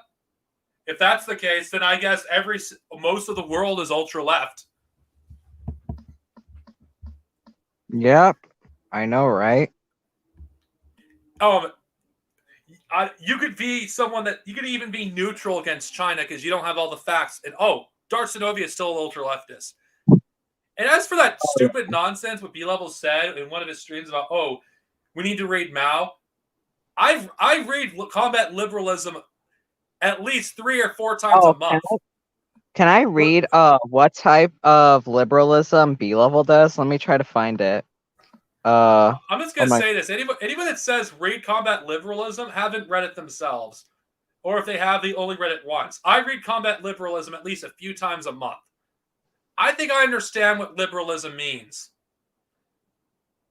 So basically, let me find it. Basically, he does the 5th type of liberalism. To indulge in personal attacks, pick quarrels, vent personal spite, or seek revenge instead of entering into an argument and struggling against incorrect views for the sake of unity or progress or getting the work done properly. This is the 5th type of liberalism. Yeah. This is what he fucking does. And also, then you have like Noah Kratchkovich. That guy's a fucking neo-fascist. I see him as a neo-fascist. Literally, he's like saying that we're just like ultra left. We have some ego problems and shit like that. But this motherfucker literally is like literally against like poor people as well. I bet he never read Lenin, Stalin, or Mao. He also got mad at me because I suggested the idea of arming and organizing and educating the indigenous people to fight back against the United States. And he's like, what about the white people? I'm just going to say this as someone that... So I know people are going to say, oh, Darcinova, you're white. I'll say it anyway. Fuck white people. No, Kratchkovich is a neo-Nazi in my eyes. It's like, what about the whites? What about the whites? Like, you guys don't sound any different from Keith Woods. Like, for real. That guy's neo-fascist in my eyes. So stupid. I mean, okay, it's one thing if you want to actually build, if you actually want to support socialist countries that actually are struggling to build socialism, or countries that are actually struggling to maintain their socialism, but they don't even support that. Oh, can I also say this? The other thing is this: he has such a fucking ego that he got so mad at me when I called him a when I said he was a colonizer when I made my video. You guys should watch it, guys. He It's got called "Hey Colonizer." He got he so got fucking triggered. triggered. He got triggered Yeah, too when I argued with him on Twitter. yep. They got It's so funny. okay. It's ultra. I find it interesting. The ultra leftists are those who actually want to build socialism, and Oh those my who god, aren't ultra guys. leftists are those that pick quarrels with people, wreck movements, or attempt to wreck movements, and act like a complete fucking social justice warrior. I guess those are the real communists. Oh yeah, good luck trying to build socialism when you're constantly demeaning people and and talking down to them. It's like, Yeah. oh, I have an ego because I don't agree with them. It's like, here's the thing. They only say that if you don't support the existence of America. So true. It's like, and B level. Okay, I don't give a shit. You don't fucking live in America, you dumb fucking motherfucker. How about you talk about your own shit and stop LARPing? You don't live in America. Stop fighting for socialism with American characteristics when you don't even live here. At least it makes sense if you were fighting for socialism with Canadian characteristics, you stupid Canadian fuck. Stick to Canada, you dumbass. I'm sorry, B level is one of the reasons I fucking hate Canadians for the most part. Oh, here's a good comment. Uh it's where this person's like, "Oh yeah, I saw that one. Oh yeah, I saw that one. God, that was stupid." When B level fell from grace from me as a half-blooded indigenous Mexican. You're not the only one, but I'm not half-blood, full-blooded. And who cares if you are or not? It doesn't fucking matter. Yeah. You're indigenous in this goddamn land. Fuck fee level and anybody that says Yeah. otherwise. That guy's a colonizer. He needs to get the fuck off our land. That's the truth. That is a fact. The guy's okay, guys. He says he is somebody who's Southeast Asian. When me and Dark Synovia here actually saw his face, he is a fucking white guy frat boy. He is a fucking white. He is not fucking Southeast Asian. That guy is a white fucking colonizer and a fucking settler. That guy is a settler, guys. Remember that. Always Chris and remember that. Chris and Broden can confirm this even more. Yeah. Also, even Ramiro can confirm this as well because he even saw his face with me. Oh, but wait, The guy's no. a fucking whitey. Oh my god, Dark Zenobia is racist, even though I support indigenous people and I support black liberation. But I'm the racist! Oh my god. Remember how he tries to say literally the angles this is racist against him or some shit like that? Like motherfucker, you're the whitest motherfucker I have ever seen in my entire fucking life. Literally. That is Okay, so fucking funny. he's whiter than me. I know. Anyway, I wouldn't be surprised. Okay, the thing is, back to American communism, why I think it's an infantile disorder. It's like, okay, you say you want to build communism in America. Let's just say socialism to make it easy, because nobody's building a communist movement. They're building a socialist movement. Why Yeah. is it that they have no plan on how you're going to build such a thing? It's nothing but fucking stupid slogans. Okay, let's say you do actually take power. What then? How are you going to build an America that's socialist? How are you going to get there? You don't even have a fucking plan. You don't have anything. How are you going to protect your state from reaction? How are you going to protect your state from being completely destroyed by the bourgeoisie? How are you going to protect your state from outside aggression? How? What's your plan? Oh wait, you have no plan. Oh, It's guys, we have no plan. I'm not saying the Maoists are perfect or the third world is, but we have at least we have somewhat of an idea what we're going to do. And as for the people in the third world, it's up to them how they want to build their country. It's none of our goddamn business how the people in the global south want to get to socialism. It's none of their goddamn it's none of our business. It's none of their business. It's none of our business at all to actually tell them what to do. Oh, but wait, I'm a chauvinist. Yeah. I'm a chauvinist, guys. I'm a chauvinist because I support countries going on their own path to socialism. Oh my god, literally, it's so funny. I always piss off these colonizers, no offense. But literally it's so funny. I piss off all these colonizers for just literally speaking facts about like the truth about like national liberation and basically the real history of America, and they can't fucking handle it. Like, it's so funny. Oh, Louis right. Oh, wait. Who is It's the Phantom liberal Menace for version? short. Oh, not gonna lie, I kind of thought it was like talking about like my acronym, but then I actually saw the M, and then I'm like, then who's that? B-level isn't any different. Ewoks Unhinged is just evolved into an echo chamber of Yeah, of of, literally, of, their views are shit. of an egotistical fucking guy that thinks he knows more than he actually does. You know, Like, literally, it's so funny. We destroyed his channel so fucking hard that literally he only gets like maybe at least over 100 views, but average is like 50 to 90 views I per got I got video. I got a tip for those who want to actually understand things better. Actually learn what wisdom is rather than act like you're wise when you're not. Admit to ignorance. I can do that. There's still a lot I don't know. At least I can admit it. But the hubris of these, American communists acting like they know more than everybody else on how to build socialism is astounding. It's like they don't Oh, know yeah. how to build socialism in countries like Peru because that's not their country. It's like it's very chauvinistic as well to actually dictate, what is the correct path to socialism? Yeah, it's so funny. I think What this is what we should do, not gonna lie.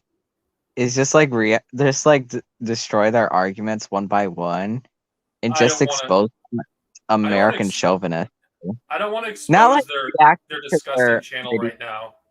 No, not like not, I don't mean like reacting to their videos, just like the points we hear and we just like debunk their fucking shit and literally just like make them look like fools They're and fucking to their anybody. Okay, it's not that difficult to destroy Ewoks Unhinged. Honestly, even a right yeah. winger can do it.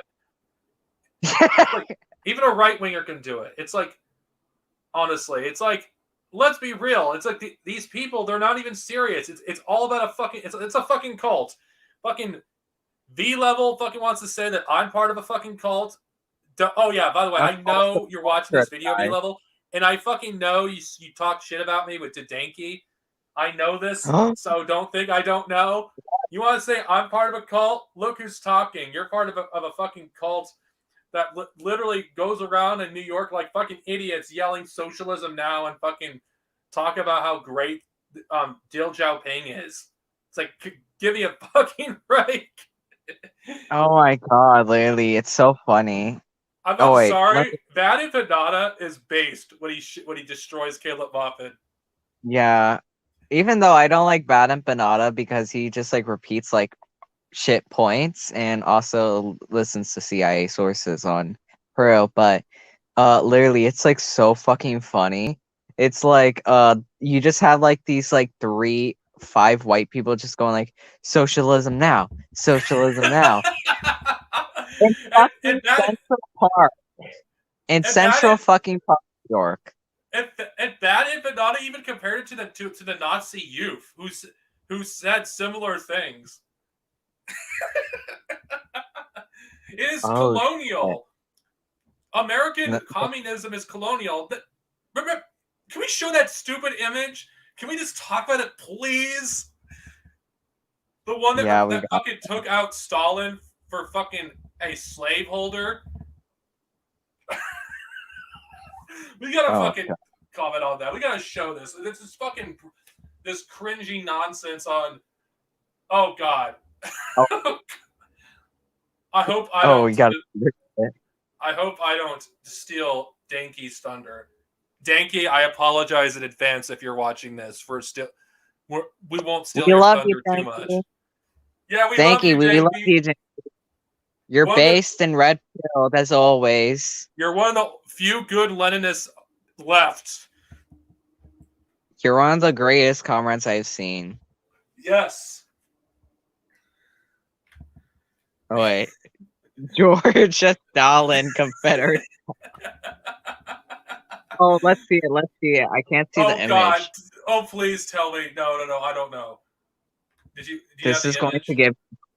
I want. Yeah, let's see it. Let's see the image. Do you have it?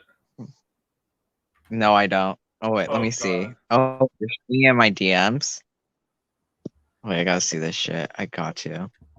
Oh God. Where the fuck is it? Oh wait, can you share screen it? I can share screen it. I just need you to give it to me. Oh, I didn't. Oh, are you talking about the American communist symbol or some shit like that? Yes, we need to do it. We need to fucking roast that Oh, right now. We gotta do it. Oh, I got one. I got one. This is from the CPUSA. Like, Jesus Christ, that CPUSA is a fascist party.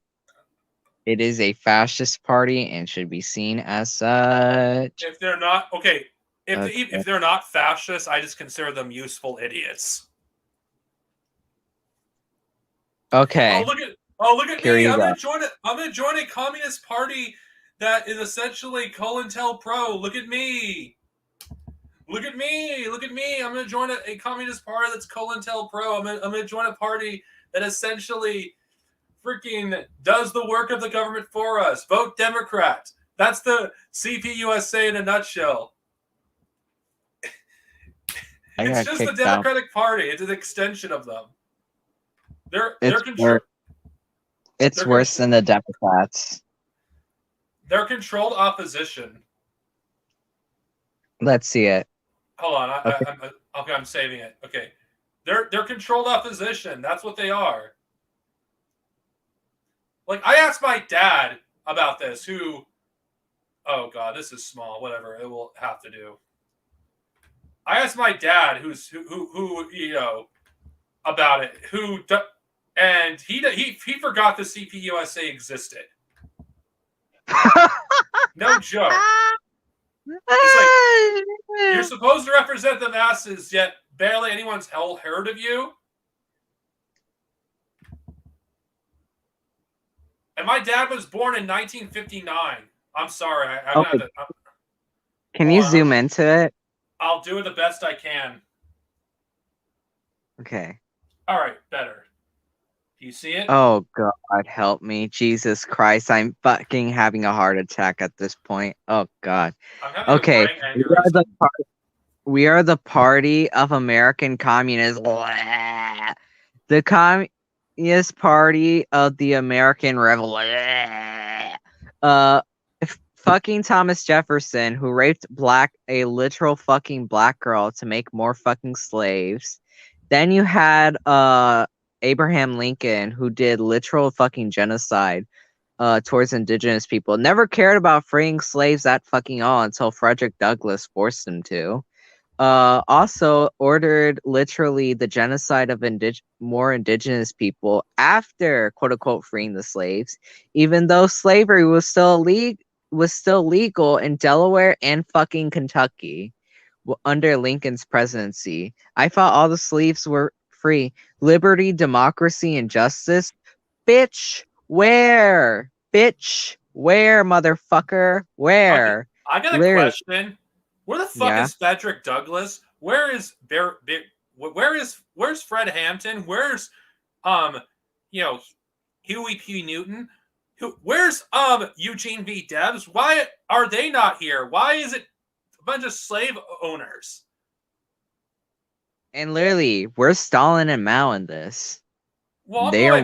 if you incorporate something that's American, why aren't the actual good American, you know, Oh wait, people in here? Why is it a freaking where? a Where's Harriet warmonger? Tubman? This is the other thing. Where's Harriet Tubman? Where's also like Angela Davis? If you guys like her so fucking much, or something like that. And here's the thing: here's something you guys. I know I'm gonna bring this up. The people they replaced Stalin with, who's not white, by the way, and Mao, who's also not white, they replaced them with white people. Yep. No, if you're gonna have an American, communist, why isn't Eugene V. Debs on here or John Brown? Like What's that? there's so many other people you could put on there, or Thomas Paine, especially Thomas Paine. Why isn't he here? It's a bunch of colonizers. Colonizer, colonizer. uh, literally, it's just like saying, "Hey, calling all my fucking colonizers" at this point. Oh yeah, Louis makes a good point. True. Yeah, It's also the other. Can I also say this? The other thing, as a joke, literally, I remember that fascist we know as Gillis said this. I work for an actual communist party and shit like that.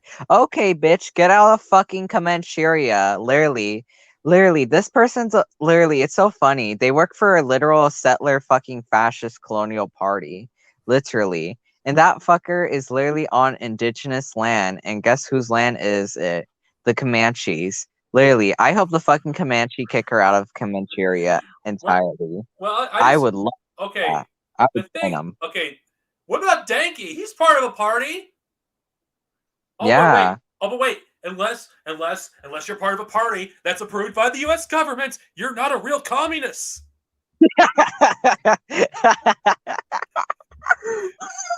It's like, I mean, seriously, why would you join a party that the U.S. government tolerates? There's a reason why they don't crack down the CPUSA, because the government knows they're a joke. Oh shit. Oh my god.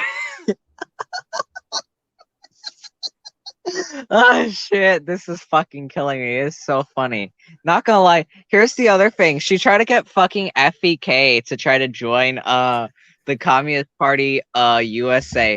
Oh, I know Antithesis. He's my Quechua Peruvian friend that I talked about with you guys. Holy shit. Hey, how's it going, comrade? Free Oh my god, so true, so true.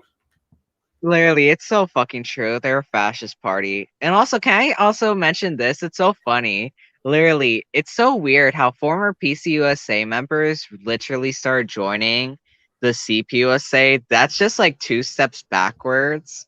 Like, As bad as holy shit. the PC USA is, it's at least a little bit better than the CPUSA. At least a little bit.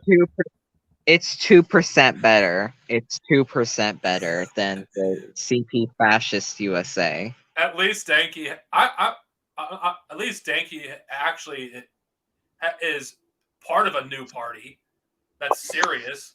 I mean, why not Don't be worry, part of we got upcoming projects with him, so there's like, more upcoming projects happening. Why not be part of even a Green Party be better than the CPUSA? Oh my god, yeah, the Green Party is way fucking better than the CPUSA, like for real. Even the Not gonna lie. Libertarian Party is better. Oh no, not that fucking party. Oh help me, Jesus Christ. Well, it's not God, saying a lot, but they're all bad. But that's just how low tier it is. I know, right? It's so It's like, fucking crazy. when you're what okay maybe okay when you're even where you're worse than the Tea Party even, it's like, yeah, that's bad. Oh, somebody said this. I'd rather join the Mexican branch of PSFM than the Mexican Communist Party. Was literally funded by Eurocentric Trotskyists and Trotsky himself. Love mestizo ideology, cruel settlerism. I would say this. Join the popular revolutionary army that is a Maoist party in Mexico, or join that PSFM branch if there's ever one, or join the Zapatistas. I think Stalin should have killed Trotsky sooner. I'm gonna die on this hill. I don't care. Fuck It's Trotsky. it Yep, it's fine with me. It's pretty big killing Trotsky. I love giving those ice picks, guys.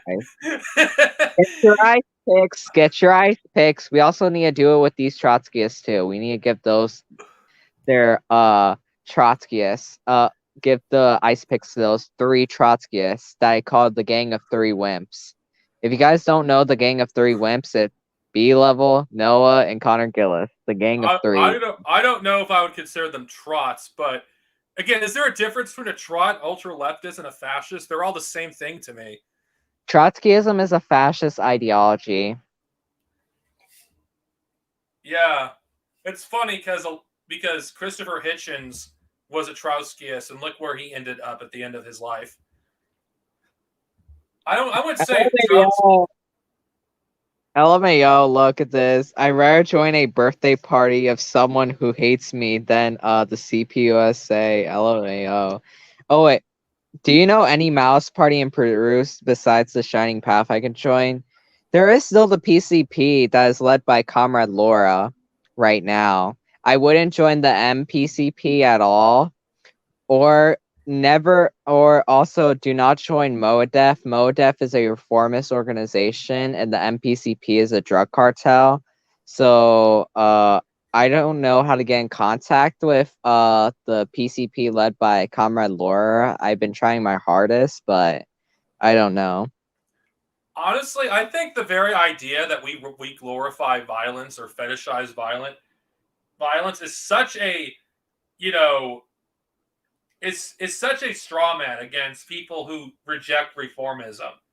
It's such a straw man. Okay, let's be honest here. I don't think any of us wished to have violence. None of us wish to go to war or shoot people. None of us wish that. Well, at least I would hope not. None of us are bloodthirsty fucking psychos that just want to shoot people. No, that's a straw man.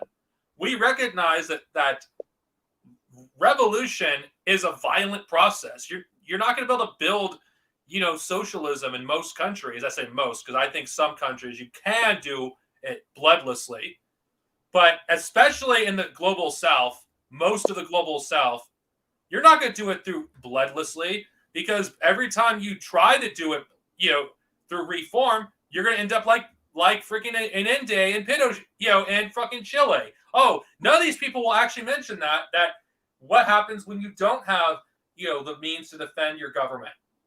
We tried reform. We've tried it for over a century, and every time we did, we either have the leaders slandered, which get removed anyway through a coup, or they go through other means to try to remove the people, like Gaddafi. When they did their own coup, it's like it is violent socialism and communism. Mao Zedong said that socialism isn't love; it's a hammer to destroy the enemy. It's so fucking true. The other thing I also want to mention is this: the same people who want to support non-violent revolution are delusional fucking utopians, and also would want to disarm the party and work with the cops. These also the same type of people who want non-violent revolutions are the same people who fucking harass me or try to claim that my friends are grooming me. Literally. And here's another example of a revolution, of someone that was killed that did things non-violently. Huey was killed despite doing things non-violently.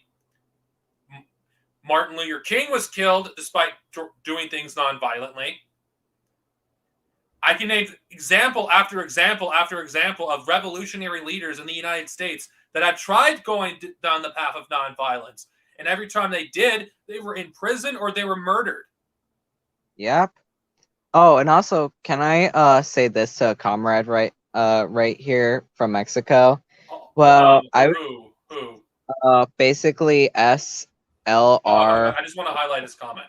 So, okay, so you know the the acronym ERP, that is the Popular Revolutionary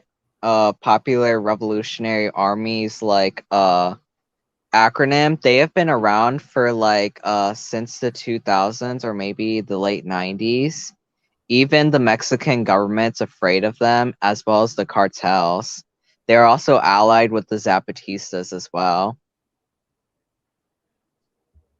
Like anybody that claims that reform is the path forward or doing things non-violently is the path forward are deluding themselves. Because if you They're studied fucking history, delusional. They if you want to keep what? they want to keep the status quo. They want to keep their literal position of being in upper middle class or literally in their class position. They want to stay where they're at, where they feel comfortable. They just want to do something that makes them feel comfortable instead of something that they feel makes them uncomfortable or is actually fucking needed. The only type of revolution that can actually happen is literally is what was the word? The only type of revolution we can have here is a civil war. And the type of tactics I would say we should be doing is protracted people's war. That's the type of guerrilla war tactics. Well, we In shouldn't my be okay, Falcon. We shouldn't be talking about that in a stream. Oh, sorry. Well, I'll tell you okay, whatever. It's not a big deal. Anyway, I agree, Falcon, with what you were just saying. Actually, peace is a preferable solution to building socialism. I don't think any of us want, to do things through a violent means. But the bourgeoisie are not going to give up their power. Well, they'll kick and scream until we destroy them completely for us to build socialism. And honestly, I think it's a privileged position to have to support reform. Honestly, I'm just gonna say this: we do not have time for first worlders to be comfortable on building socialism. We don't fucking got time. Yeah. The planet is on Oh. fire. A genocide like the world, a genocide from the likes that the world hasn't seen in generations is going to happen. You're going to see hundreds of millions of people die through ethno-fascism. We don't fucking got time to make these first worlders feel comfortable about building socialism. If they're not willing to actually support actually overthrowing the fucking government that's fucking in power in America, fuck off. They should move out of the way because they're not serious about building a socialist movement. We don't fucking got time. And Yeah. I'm so sick and tired of this glorification of growth. Because don't get me wrong, I have nothing against growth, but growth for growth's sake is why we're in this climate crisis in the first place. What we need to focus on is not building more cities, but more towns. We need more towns, not more cities. That's why I can't stand city builders. At the very concept, it's fucking colonial. We are city builders, guys. Why should we drive people who've had a piece of land for generations off that land because we want to build a city there? Why? Yeah. Oh. We need to get in touch with Mother Nature once again. The cities are fucking a waste of space. They're a waste of money. We need we have the technology where cities aren't necessary anymore. We don't need them. No, fuck it. I think this might be a hot take, not gonna lie. I think cities promote literally Malthusianism, and also there's some comments I recommend you put up there from Marxist Leninist Maoist Revolution. One saying, "Tell the Angles this, we'll get him more soon." Panther Code. Reform is the enemy of change, and give our regards to the Black Internationalists and Steve Struggle. And Dangus are allies but never comrades. They also split more than trots. Don't trust Dangs. They use that. Just use them. Not gonna lie, I see them as fascists. Dangus. Well, okay, I want to get back to the subject regarding cities. Yeah. Honestly, We are city builders, guys. I view cities as an open air prison, honestly. Because if you're poor, you don't have the ability to buy a car, and you depend completely. And I'm speaking for myself here, by the way. So I'm speaking from experience. You depend completely on public transportation to get where you have to go, because like it's a prison to me. I can't leave the place I'm at because there's no public transportation. We don't have adequate transportation to get anywhere. And this overemphasis on cities is another reason why railroads aren't being built. It's one of the reasons why cars are necessary for most of the population, because it's not designed for people to actually get from place to place easy. It's like people are stuck in cities because they cannot get a job in the towns that they're at, because the industry is gone or there's nothing there. So people have to go to cities, not because there's better opportunities there, but because it's the only place where opportunities are there. We need, okay, I'm sorry.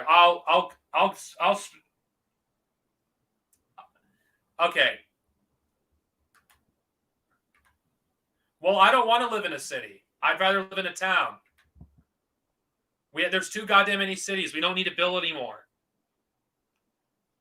It's Malthusianism. It's a fucking death trap. I'm poor as fuck, and I'm forced to live in a city because there's no other place for me to live, because of the way our infrastructure is built. We could do some of the same things you're talking about without having a bunch of cities. We don't need more cities. We need less cities.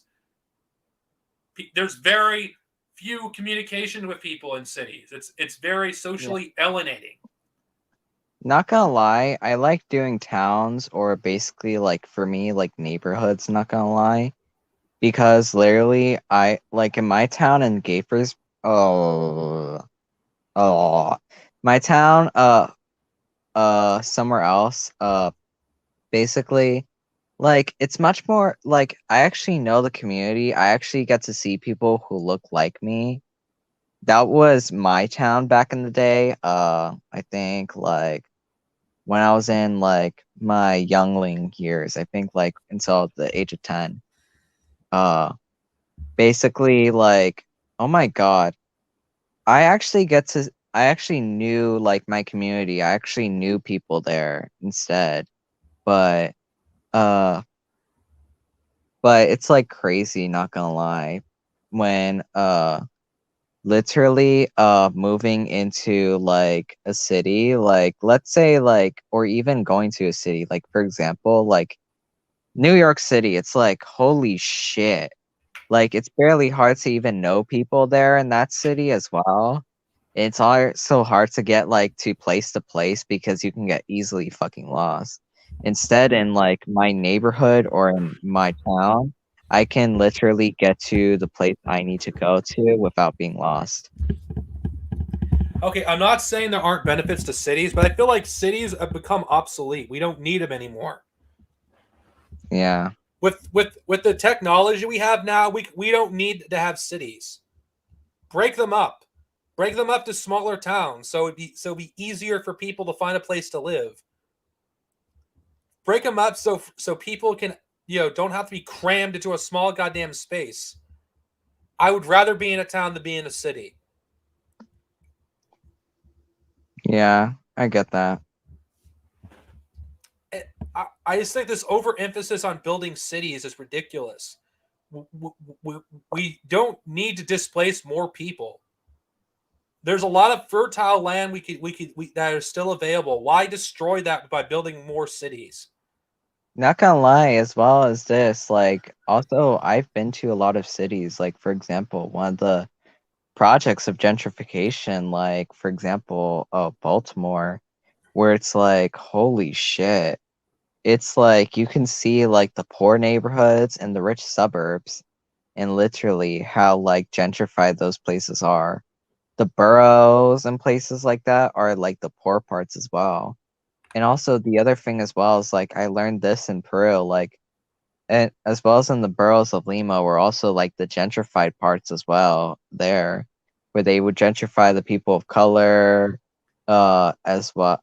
But literally, the Japanese and the white people would be up in the suburbs of Lima, while in the boroughs you would see a lot of, like, for example, literally more poor people, indigenous people, and even like some people, some other people of color as well over there in that area. Also, not gonna lie, Marxist Leninist Maoist Revolution is right. New York City pizza is the fucking bomb. Yes, I love fucking New York City pizza. Okay, with modern technology we possess, I feel like we need to reevaluate the city concept. We really I do because what? I think so too. I agree with that point. We had so much our technology is so much more advanced than it was 50 years ago that there's got to be more efficient ways to have transportation besides cities. There's got to be something more efficient. There's got to be a way for people who don't want to live in cities where they can live in their towns and still be able to have the way of life that they want. It's not freedom. You have no freedom of unless you're middle class or rich. You don't have freedom of movement. If you're in a Yeah, city and you're poor, you're stuck there until the day you die. true. It's true. Oh, also, Mr. Cauliflower had a great idea. Like, look, it says we can make apartment complexes that would look like communities. Maybe the whole streets could be communities, and the towns are just hyper efficient.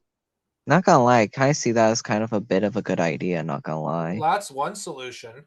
Well, Yeah. but I'm just saying that just building cities just for the sake of building cities is like no.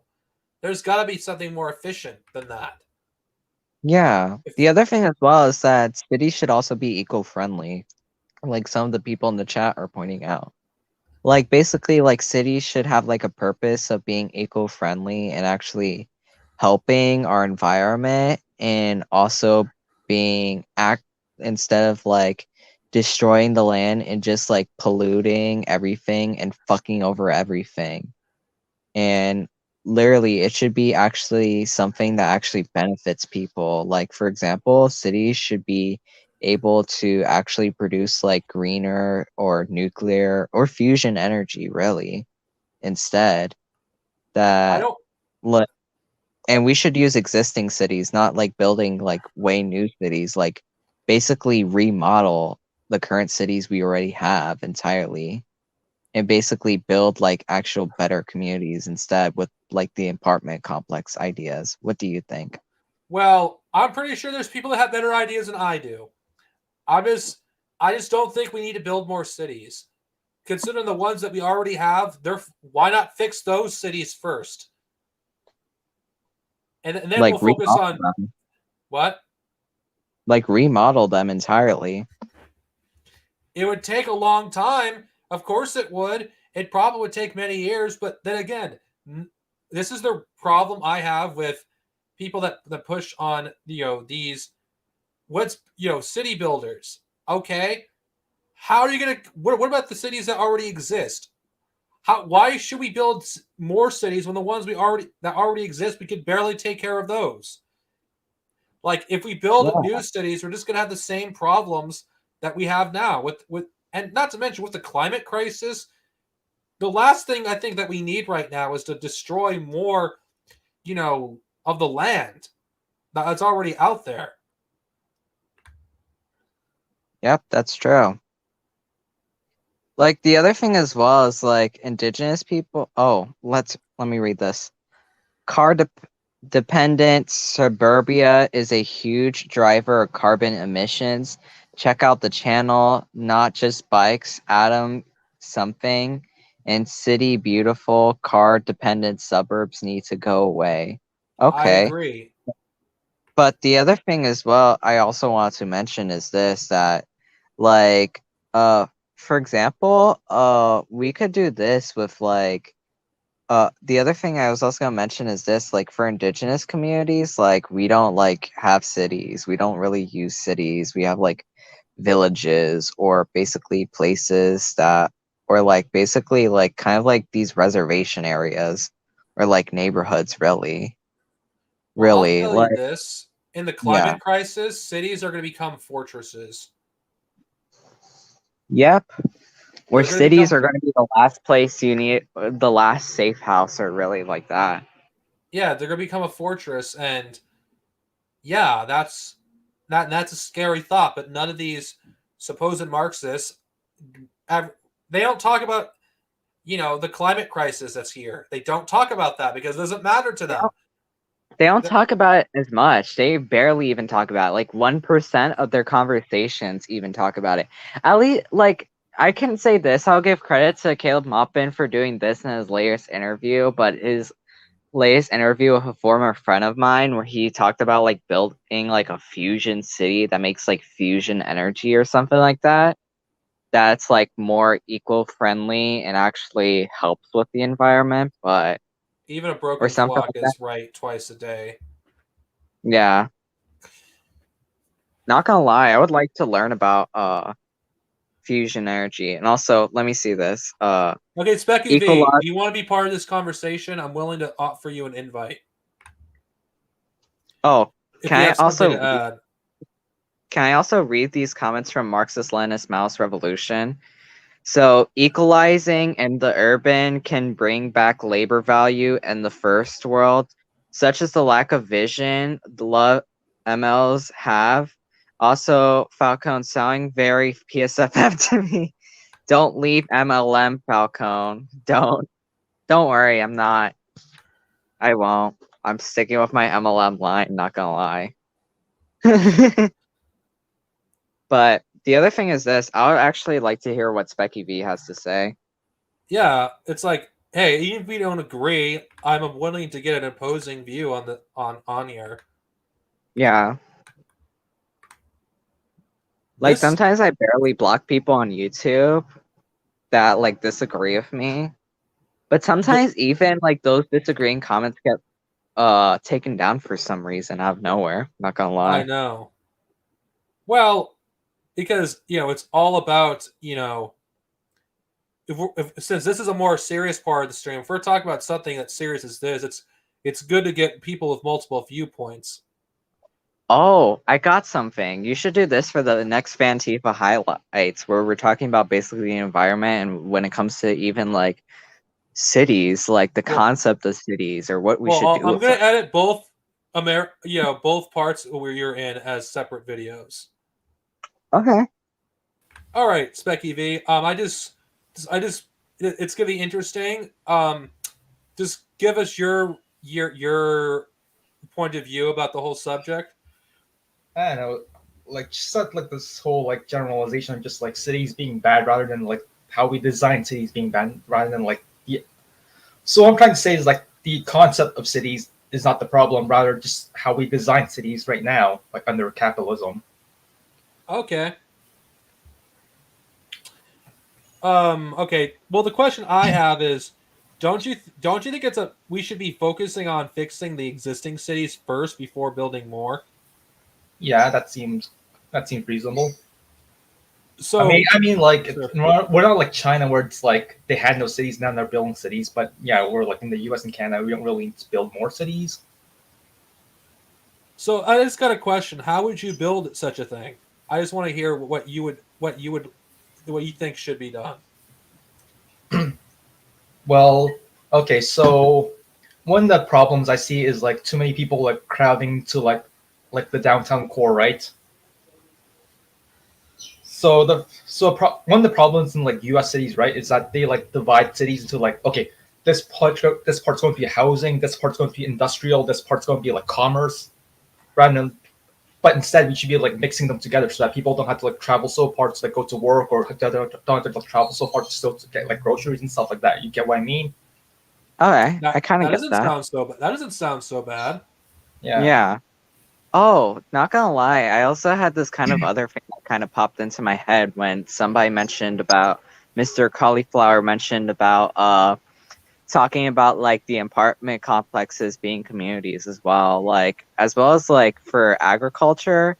I think like basically those like place some parts of those apartment complexes should also be kind of like greenhouses where they grow like food and stuff like that to be able to feed the communities as well as even like the city as well, and basically to help with with the growth of agriculture without actually having to take like the groundwater off of like the plains areas as well, and not having to basically destroy like already existing forests to build to build new farms and stuff like that for the growing population in the agricultural industry. Oh yeah, another thing about cities, right?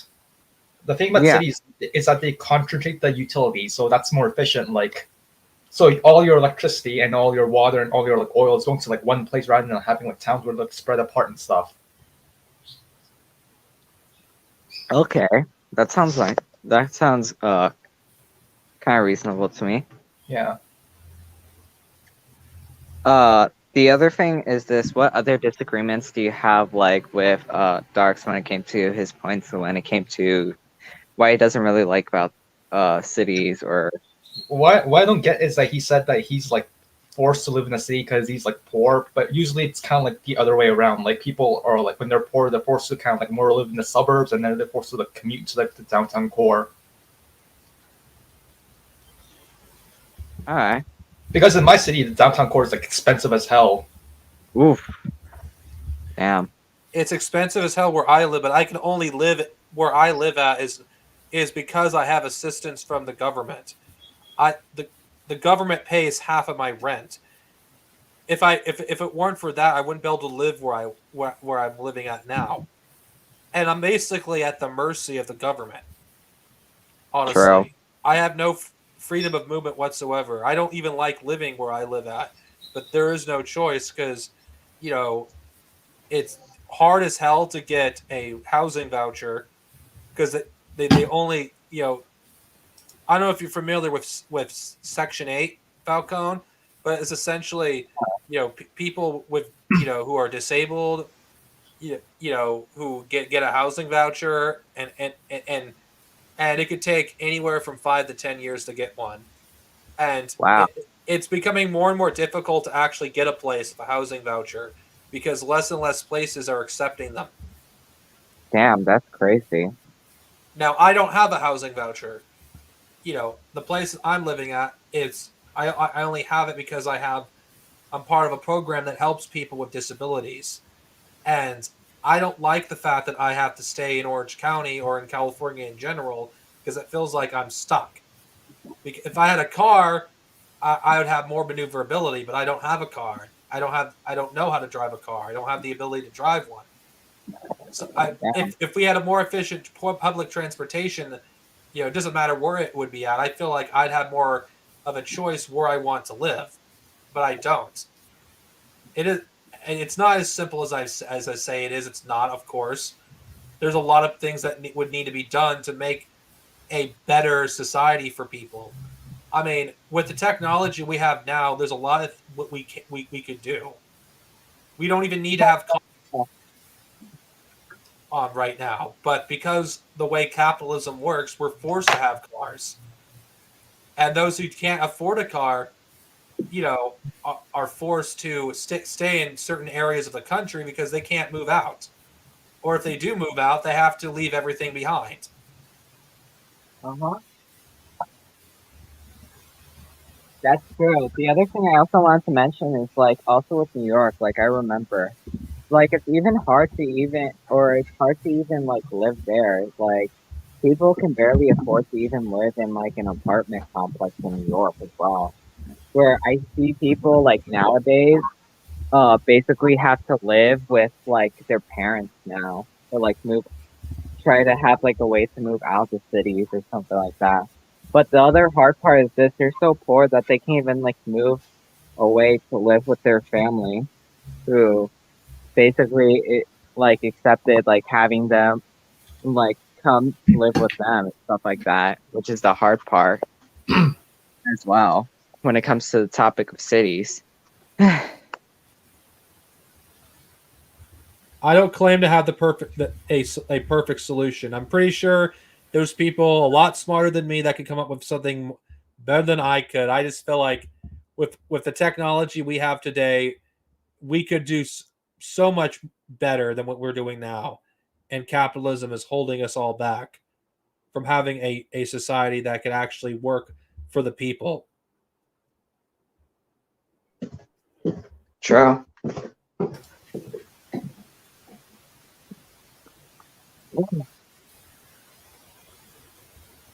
Want to say something, Becky? I was in the middle of something, so I didn't catch anything. Oh, I was saying that okay. the technology we have now, we could do so much better than what we're doing. We don't even need to have cars. Nobody should needs to have a car. Not Potentially, gonna lie. we could be in that kind of world where complete freedom of movement is possible, but capitalism will never allow that. Not Not as gonna, long as capitalism exists, there is no freedom of movement for everyone except a smaller and smaller portion of the population. It's coming to a point where even middle class people are losing the freedom of movement, because it's not not just gonna lie. expensive to live in a lot of these places, it's expensive to move too. Yeah. Oh, I was gonna say is this that have you ever heard of like hydro powered cars or no? I haven't. Hydrogen, it's still expensive to produce, isn't it? Basically they're like water powered, like Yeah, yeah. basically So you take out the hydrogen out of the water and basically it's like more eco-friendly or like solar panel cars as well. for now, I'm more leaning to just like pure electric. Yeah. Because like right now, apparently in Tokyo for the Olympics, they're like running like hydrogen buses, and they're like so expensive, like each bus. Oof. Damn. The other thing is this, like I think we should also like kind of remodel cars and invest more in public transportation. The other thing is this, with the public transportation system in the United States, it doesn't even really work. That's what, and also is like pretty underfunded, and mostly they invest more in like to making like roads and types of highways instead of like helping invest in the public transportation needed to get to the place where you need to go for people who don't have a car or are not able to drive a car or Funny, don't even know how to drive one. funny thing is, I live like right by a bus stop. I don't even need to check the schedule. I can just like go on the bus right now. Yeah. Like the other thing as well is like I heard this in like Toronto and like other places they made their public transportation system like a grid and where it's like where people are less reliant on having to buy their Yeah, own vehicle you can easily entirely. like you can easily like transfer between routes. Yeah. And the other thing is this, like, it also has to do with public transit as well. Like, we also need to fix the public transit system, where the public transit system needs to be like more like a grid-like structure as well, where people can actually get to the location they need to be. You know Like, what's if you look at the public, uh, public transit maps of American cities, like let's say Los Angeles or Chicago, like holy fuck. You're like, wow, what the fuck? How am I supposed to like, for example, how am I supposed to like get to a place I need to go to with this type of route? the funny But thing? you were saying something? Yeah, the funny thing about my city, right? Like we need to build like more subway lines, but they're like trying to cheap out and like build like trams on the street as like substitute for like subways. Wow. Looks like we have the potential of getting 2 additional guests. Oh, great. We're gonna have As- Mr. Cauliflower and also my friend Antithius. Not gonna there's lie, 2. Antithius is a great comrade. Just go to the StreamYard link I gave a link to, and you can be part of it if you wish. Both Yeah. of you. Also, if Like Stan wants to join, he can. you guys, you could join too if you want, Stan. But I haven't yeah, talked to him in a while, But continue on, Becky. Yeah. Also, another thing that we can't ignore is like regional transit, like trains that could connect like the suburbs to like the core city and stuff like that. All right. All right. And you Sounds also, have great. of course, you have the like intercity trains as well. Mm-hmm. Is The- my mic working well? Since we I got can hear you and- just fine. Oh, okay. since we got antithesis, is that's how you pronounce your name, correct? It's and yes. Okay. Since we got you on the stream, do you want to speak your opinion? Mm, as I was talking before, you might have heard of this thing called the land value tax. If not, then I'll explain it. So basically, it's something proposed by I think Henry George, if I recall correctly. You know, in regards to how land is basically used inefficiently and how it's mostly just used by a tiny minority. So the Uh-huh. way it would work is basically, you know, you're taxed on the value of the land. Basically, the idea at first, basically the single tax. Like, there's many videos that go in depth with it, and you know, I'm not the best at explaining things, but so what would happen is, you either have to use the land properly, or you're going to get taxed, and you know, Henry George often said that nobody should claim ownership of a huge swath of land if it isn't even used properly. And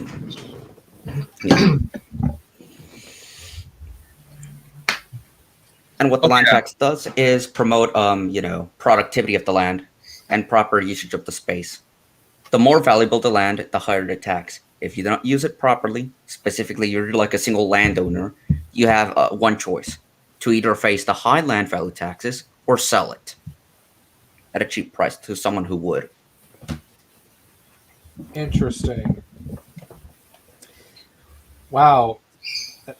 I never heard of someone propose an idea like that before. Not gonna lie, that's crazy. Not gonna lie. A land value tax. And the other thing I also want to kind of mention as well is like, I would wonder how would we build a socialist society without having to basically tax the citizens for the government to be able to afford to do these like types of socialist programs. What do you guys think? That's a good question, Falcon, because the Soviet Union have done their experiment. China has done theirs. Vietnam has done theirs. Cuba has done theirs. North Korea has done theirs. I don't know, to be honest. Considering they had different conditions than we do on how to build socialism. Because here's the other thing. Like, I think the USSR, if I remember my history correctly, still had like kind of like a tax system, but it was like you paid very less in taxes. China's tax system, or even if they have a tax system, I don't know. But I remember in Albania, they had no taxes since the founding of the socialist revolution. They had no taxes. Everyone owed guns, and it was a pretty progressive society, and it was one of I would say like one of the last remaining great socialist societies, in my opinion. Which, not gonna lie, if you look into Albanian society, it was actually pretty progressive and pretty helpful.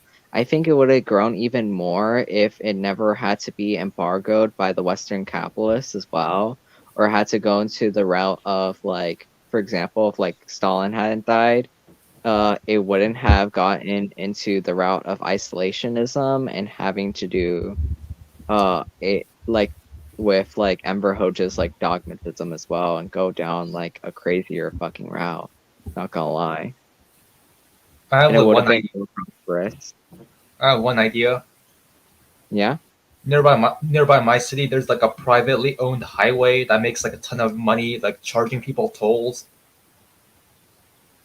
Oh shit. The funny thing is, right? The highway was like originally built by like the government itself, but then it decided to like sell the highway to a private company. Now that private company is like making bank. What the fuck? Yeah. It's funny. Basically, they built the road, then sell it off to to literally private investors and shit like that. Yeah. Now they're making all the money from it. Yeah, it's kind of funny and bizarre in my eyes. Oh, hey, Mr. Cauliflower, can you hear us?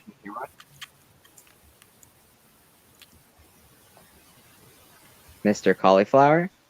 Are you there?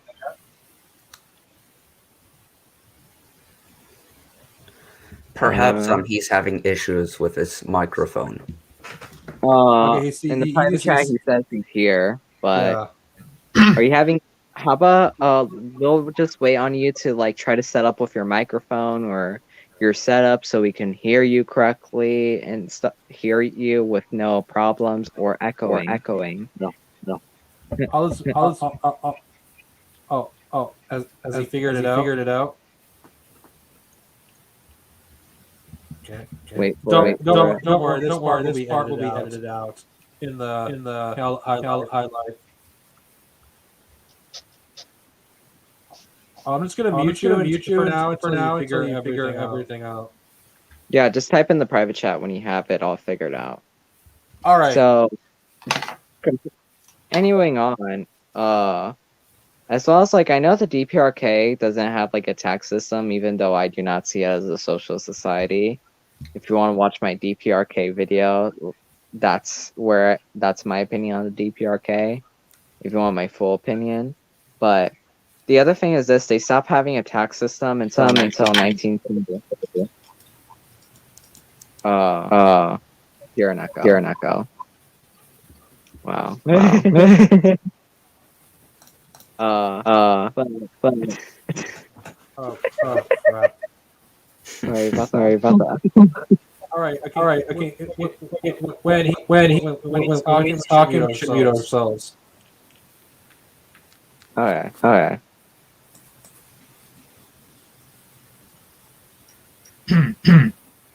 Close your YouTube. Close your YouTube.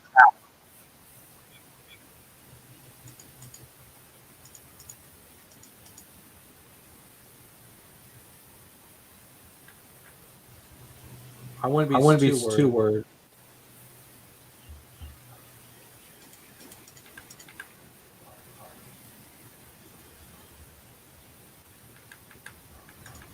So want to say your piece?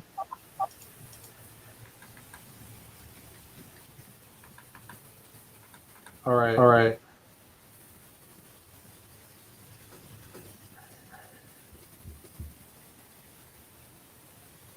Just let us know when you close the tab. All right. Let's see. What were you saying, Falcon? So I was gonna say is this like basically that they ended their tax system in 1972, correct? Or 73. Where the citizens had to pay no taxes at all. Which the other funny thing I also have to say is this, like, how would that system even make money in the first place? Or like be able to have like the money to even afford to fund these types of programs? That's the other thing. Do they get it off of basically the value of literally the value of the goods they trade or something like that? What's up, Stan?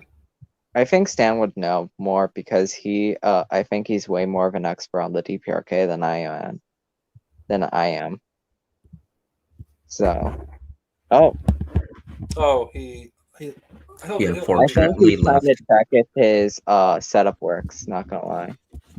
All right. Has Cauliflower set up his stream yet? I mean his mic. I'm not sure. Oh wait. Oh, I'm sorry, Mister. Do you know what how to close the tab? Just close the YouTube tab that you're. Oh. Oh shit. Whatever. It says it's not a big deal. Edit this part out in the stream. Yeah, when I do the highlight. Okay, we'll all mute ourselves when Mr. Cauliflower tries to speak. Okay. All right. All I right. guess that's a compromise. All right. Hey, All Stan. right. Hey, what's up, Stan? Yeah, what's up? Not much. Thought that my headset would work but it's not working, so I have to I can still hear you on the speaker, but I don't want to have an echo issue. I have a All right. question, Stan, since you're an expert on the DPRK. How Oh, does the DPRK basically fund its socialist programs without the need to tax its citizens? Well, I think from what I've read is that they own the means of production, so I think them, having most of the control over everything, that's how they make the money, and then they're able to fund everything that way. But I'm not exactly sure if that's how they do it. Okay, I could see that. Yeah. So, This stupid thing is a piece of junk. This phone. Okay, yeah, because I'm just trying to get the page to hell with this. I'm gonna turn this off. Not that this picture scene. Let's see. no. Flip. There it goes. All right. All right. Oh. Yeah, if I wanted my headset to work, I could hear you guys better, but I can't hear. But it We won't. can hear you just fine, not gonna lie. I can hear you. All right, Same. thanks. All right. Yeah, but I don't know if I'm exactly an expert on the DPR, but I'm trying to learn a little bit about it. You want to go move to the DPRK, so. Well, wanting to do it doesn't make me an expert on it. I can't believe people still listen to Yummy Park. You can't even. Her story doesn't make any sense. Anything that she says, she looks like a Barbie doll. Not gonna lie, Louis Man Gaming is right that basically that I would actually beat Park Yomi in an actual like physical fight. Not gonna lie. Okay, but Cauliflower said I can mute my tab when I want to talk. Okay. Yeah, but it has to be real to. Well, you know what I'm trying to say. So the law might still say, it wasn't a fair fight. Let's be honest here. Wasn't a fair fight. I wouldn't care because I'd still whoop her ass. So the only reason like a lot of these incels like Yummy Park is because they think she's hot. That's the only reason why. Yummy Park ain't hot for shit. Yummy Park ain't shit. A plastic doll Kim Jong Un looked better than weird. Yummy Park. Even Kim Jong Un looked better than Yummy Park. Not gonna lie, Yummy Park looks like just a plastic robot or something like that. Madonna looks better than Yummy Park. I mean, her lies are so ridiculous. Much better than Yummy Park. Looks better than Yummy. Britney Spears. I don't know. I'm not gonna lie. Yummy Park's a piece of shit. Hey Stan, did you hear that we're all muting ourselves and Mr. Cauliflower is going to speak? Okay, we'll do that. Let me see if I can find the mute. Just hit the mic button, right? Yes. Just hit the mic. Okay, it's hit. But you can speak now.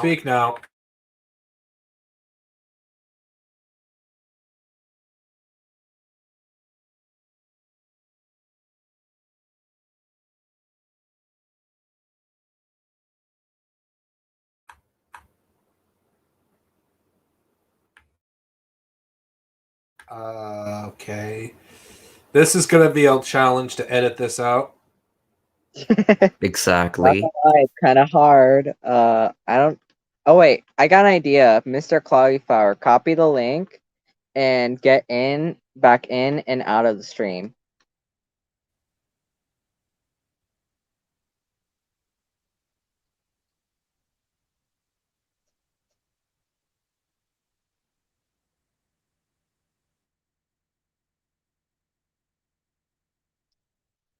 Okay.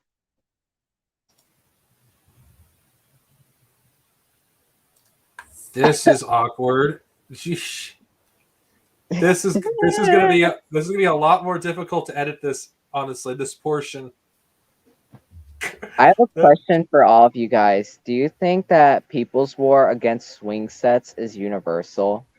Are you kidding me? It totally is. What the? All right, finally. What the hell is a swing set? So People's War against swing sets is actually blowing up a Karen's swing sets because Karens do not deserve a swing set at all. And it's a universal idea synthesized by our great chairman Black Redguard with Christopher Winston thoughts, not gonna lie. So I don't care. It long was live Chairman based Black for him to do Redguard. it. Long live Black Redguard.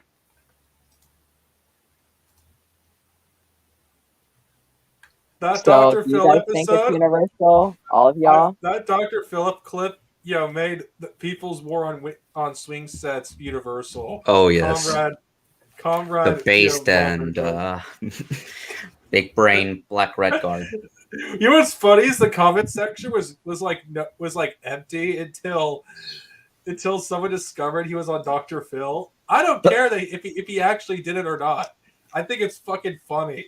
Same. Like I was watching the Dr. Phil video, and oh my god, it was so fucking hilarious. Everybody's Like- like, OMG, is that Black Redguard?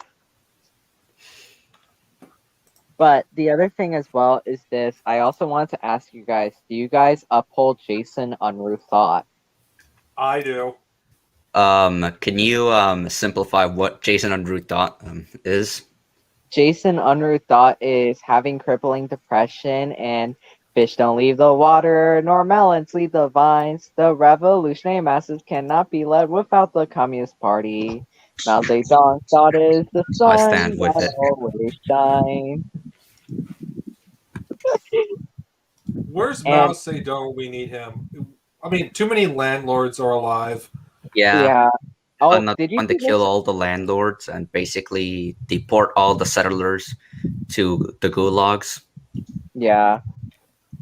I was also gonna mention this. Did you see this Fox News clip where it's like this landlord is complaining, saying the federal government is stealing my American dream from me because I cannot evict my tenants or shit like that. Fuck him. It's a girl. It's so fucking crazy. She's like, my American dream. My American dream. She sounds What Ukrainian. American dream, gonna lie. basically. More American You know, Dream, more like the American Nightmare. It's these bourgeois classes that basically killed my Native American brothers. Yep. And sisters. Literally, like- I would not be surprised if there was some Ukraine if they were a neo-Nazi, not gonna lie, because Ukraine is like the most fascist Eastern Europe country I ever seen in my entire fucking life. I remember a Ukrainian try to call me a fascist. I'm sorry, but if you're from the Ukraine, you're calling someone a fascist. You have no credibility. Mic drop. Okay. Mr. Cauliflower wants to speak.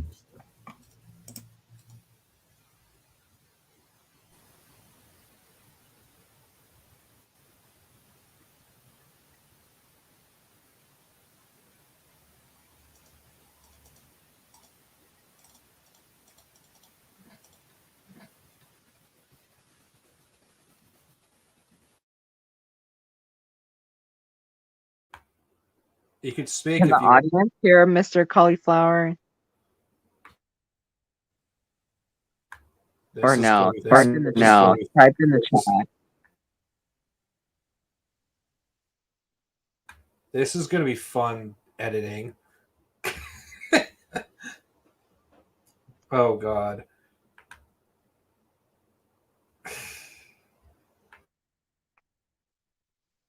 It's Excuse me. It's fine. Oh God, this is not going to be fun editing this part of the stream. Hey guys, is Gonzalo based? I can't say. I haven't. I'm 50-50 on that because For one, I hear videos on him that say that he boiled alive children and basically killed a bunch of indigenous peasants, and I don't even know. I kind of am like, for the most part, I'd say he's pretty decent. So, Gonzalo didn't boil babies. That is not even true. That's a fucking lie. It's just from really hard at times to Fujimori. get accurate sources on that. Don't worry. That's why I got an archive full of them. Don't worry. And also, you just joined it, Antithesis. Oh yeah. Yeah. So check my Peru section of my archive. There's like a lot of sources on the myths where Mr. Cole. Oh fuck! I forgot most. I thought Mr. Cauliflower wanted to speak. Sorry. Continue. oh. So El Presidente Gonzalo. Okay, guys. basically- Okay. Mr. Cauliflower. Okay. Do you really need to want to speak this time? Because yeah, we'll all mute ourselves. Let's just say something in the private chat. Alright. Oh man, this is not gonna be fun editing this. Oh boy. Okay, you don't want to talk. Okay, fair enough. All right, continue, Falcon. So the peasant thing, basically, the type of peasants they killed were the renderos, which Castillo is also a part of, that were deputized by the fascist state of Peru. As I think you remember that, Antithesis. Oh yeah, Correct? Castillo, that reactionary bastard that basically hates homosexuals. And Yeah. the worst thing of all is that my cousin is a homosexual, and I've already told you that Yeah. I don't know if maybe I could get him out of Peru or something. Not gonna lie. The other thing as well is that the peasant thing, basically the only type of peasants they killed were the reactionary ones, which are the Rondas Campesinas, or the Renderos, as you guys know them. And the other thing is this, there were excesses and basically things that the Communist Party of Peru self-criticized on, and things that they have never actually done. Like, I think you heard of the Tara car bombing, correct, Antithesis? No, I haven't Oh. really heard of that. So basically, they claimed that the Communist Party of Peru actually did a huge bombing in Lima that destroyed buildings in Lima and also tons of cars and killed like over 50 people, which Gonzalo and the Central Committee have denied any involvement in the attack at all. Do you know the biggest irony of this all is that the propaganda claims are completely false? Now that I remember, like some of them that my parents and some of my family members mentioned during their times how it was. Yeah. Do you know what happened is, instead of seeing actual bombings of buildings, they just saw a bunch of frag grenades or just grenades that did minor damage. There were barely any like casualties from what I heard of. Wow. I remember. Can you tell us about basically your parents when they were in Peru? Like you told me they were like journalists.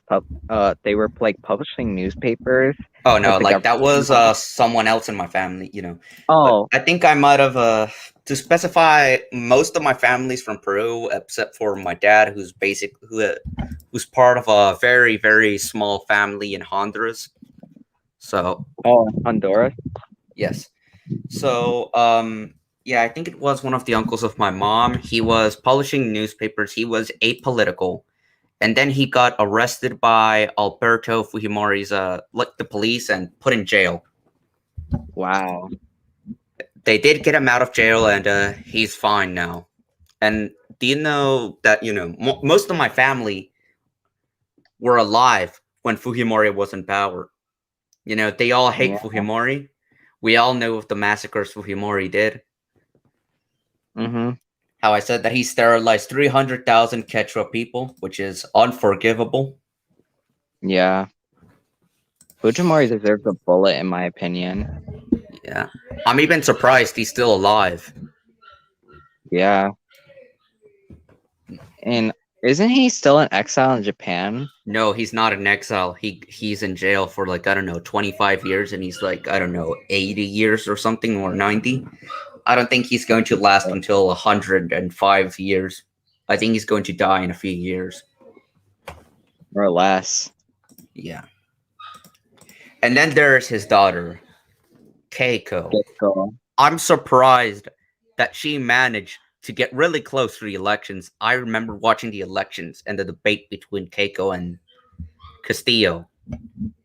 I didn't watch any of those Keiko debates. was basically resorting to nationalism and right wing populism. She was basically more Donald Trump like in terms of populism. I would say more like I would say more Duterte like. But let me read this comment. Peru is very homophobic, sadly, and just like any other country affected by colonialism, it was European colonialism that made it worse. That's why its current elected president of Peru is anti-LGBT, as well as like due to like the whole thing of Catholicism, like basically like how like Catholicism is kind of like homophobic, but there's like some types of like Catholicism that's like more accepting of the LGBTQ plus community.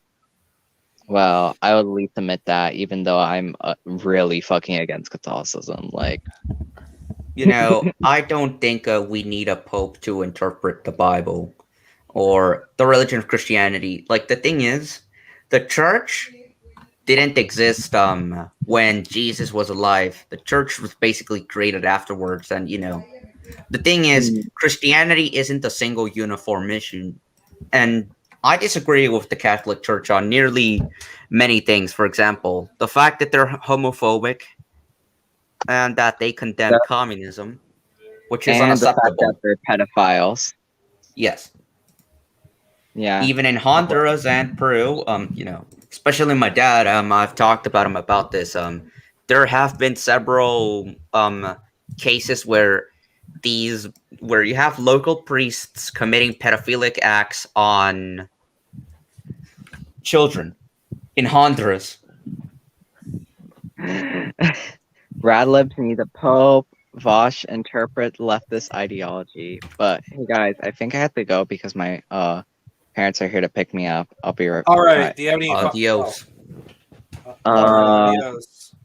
Viva la guerra popular, viva el marxismo, leninismo, maoísmo, viva el presidente Gonzalo and free Gonzalo, and long live People's War, and death to America, and free Turtle Island, and free New Africa. See you guys next time. Bye-bye. Bye. Later. Right. All right. Well, this stream is. I'm gonna end this stream not too long. Do any of you have anything else you'd like to talk about? Want to show that picture I sent? Oh, sure, I can do that. I'll just say one last thing is that I live in the deep south, so basically it's highly reactionary and it's basically McCarthyist. It basically has anti-communism on steroids. If liberals were barely tolerable enough, just wait until you go to South Carolina and you'll see that anything remotely progressive, anything remotely that will help the lower class will be communism. And you also have a bunch of evangelical fundamentalists and, you know, pretty Republican, so they hate my people. They hate Latin Americans. They hate indigenous people. I'm even like at times I often wonder if they're going to try to commit genocide because, you know, I've been considering leaving that hellhole before. Been considering going to the third world. America is becoming a dangerous place for the indigenous in general. At least you don't live in Beverly Hills. What about Beverly Hills? I mean, it's where Bosch was from. What do you expect from the people there?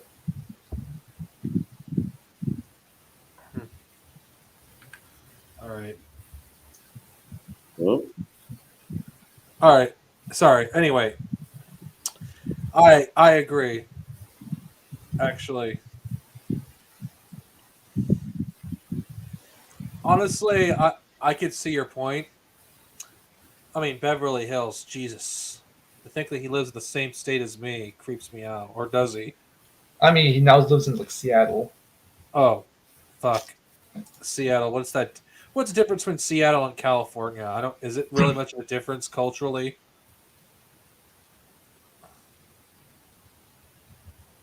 Probably not. Does anyone have any interesting topics you'd like to talk about to end, at least to end the stream? All right. Oh, Mr. Cauliflower would like to speak. All right, you can speak if you would like.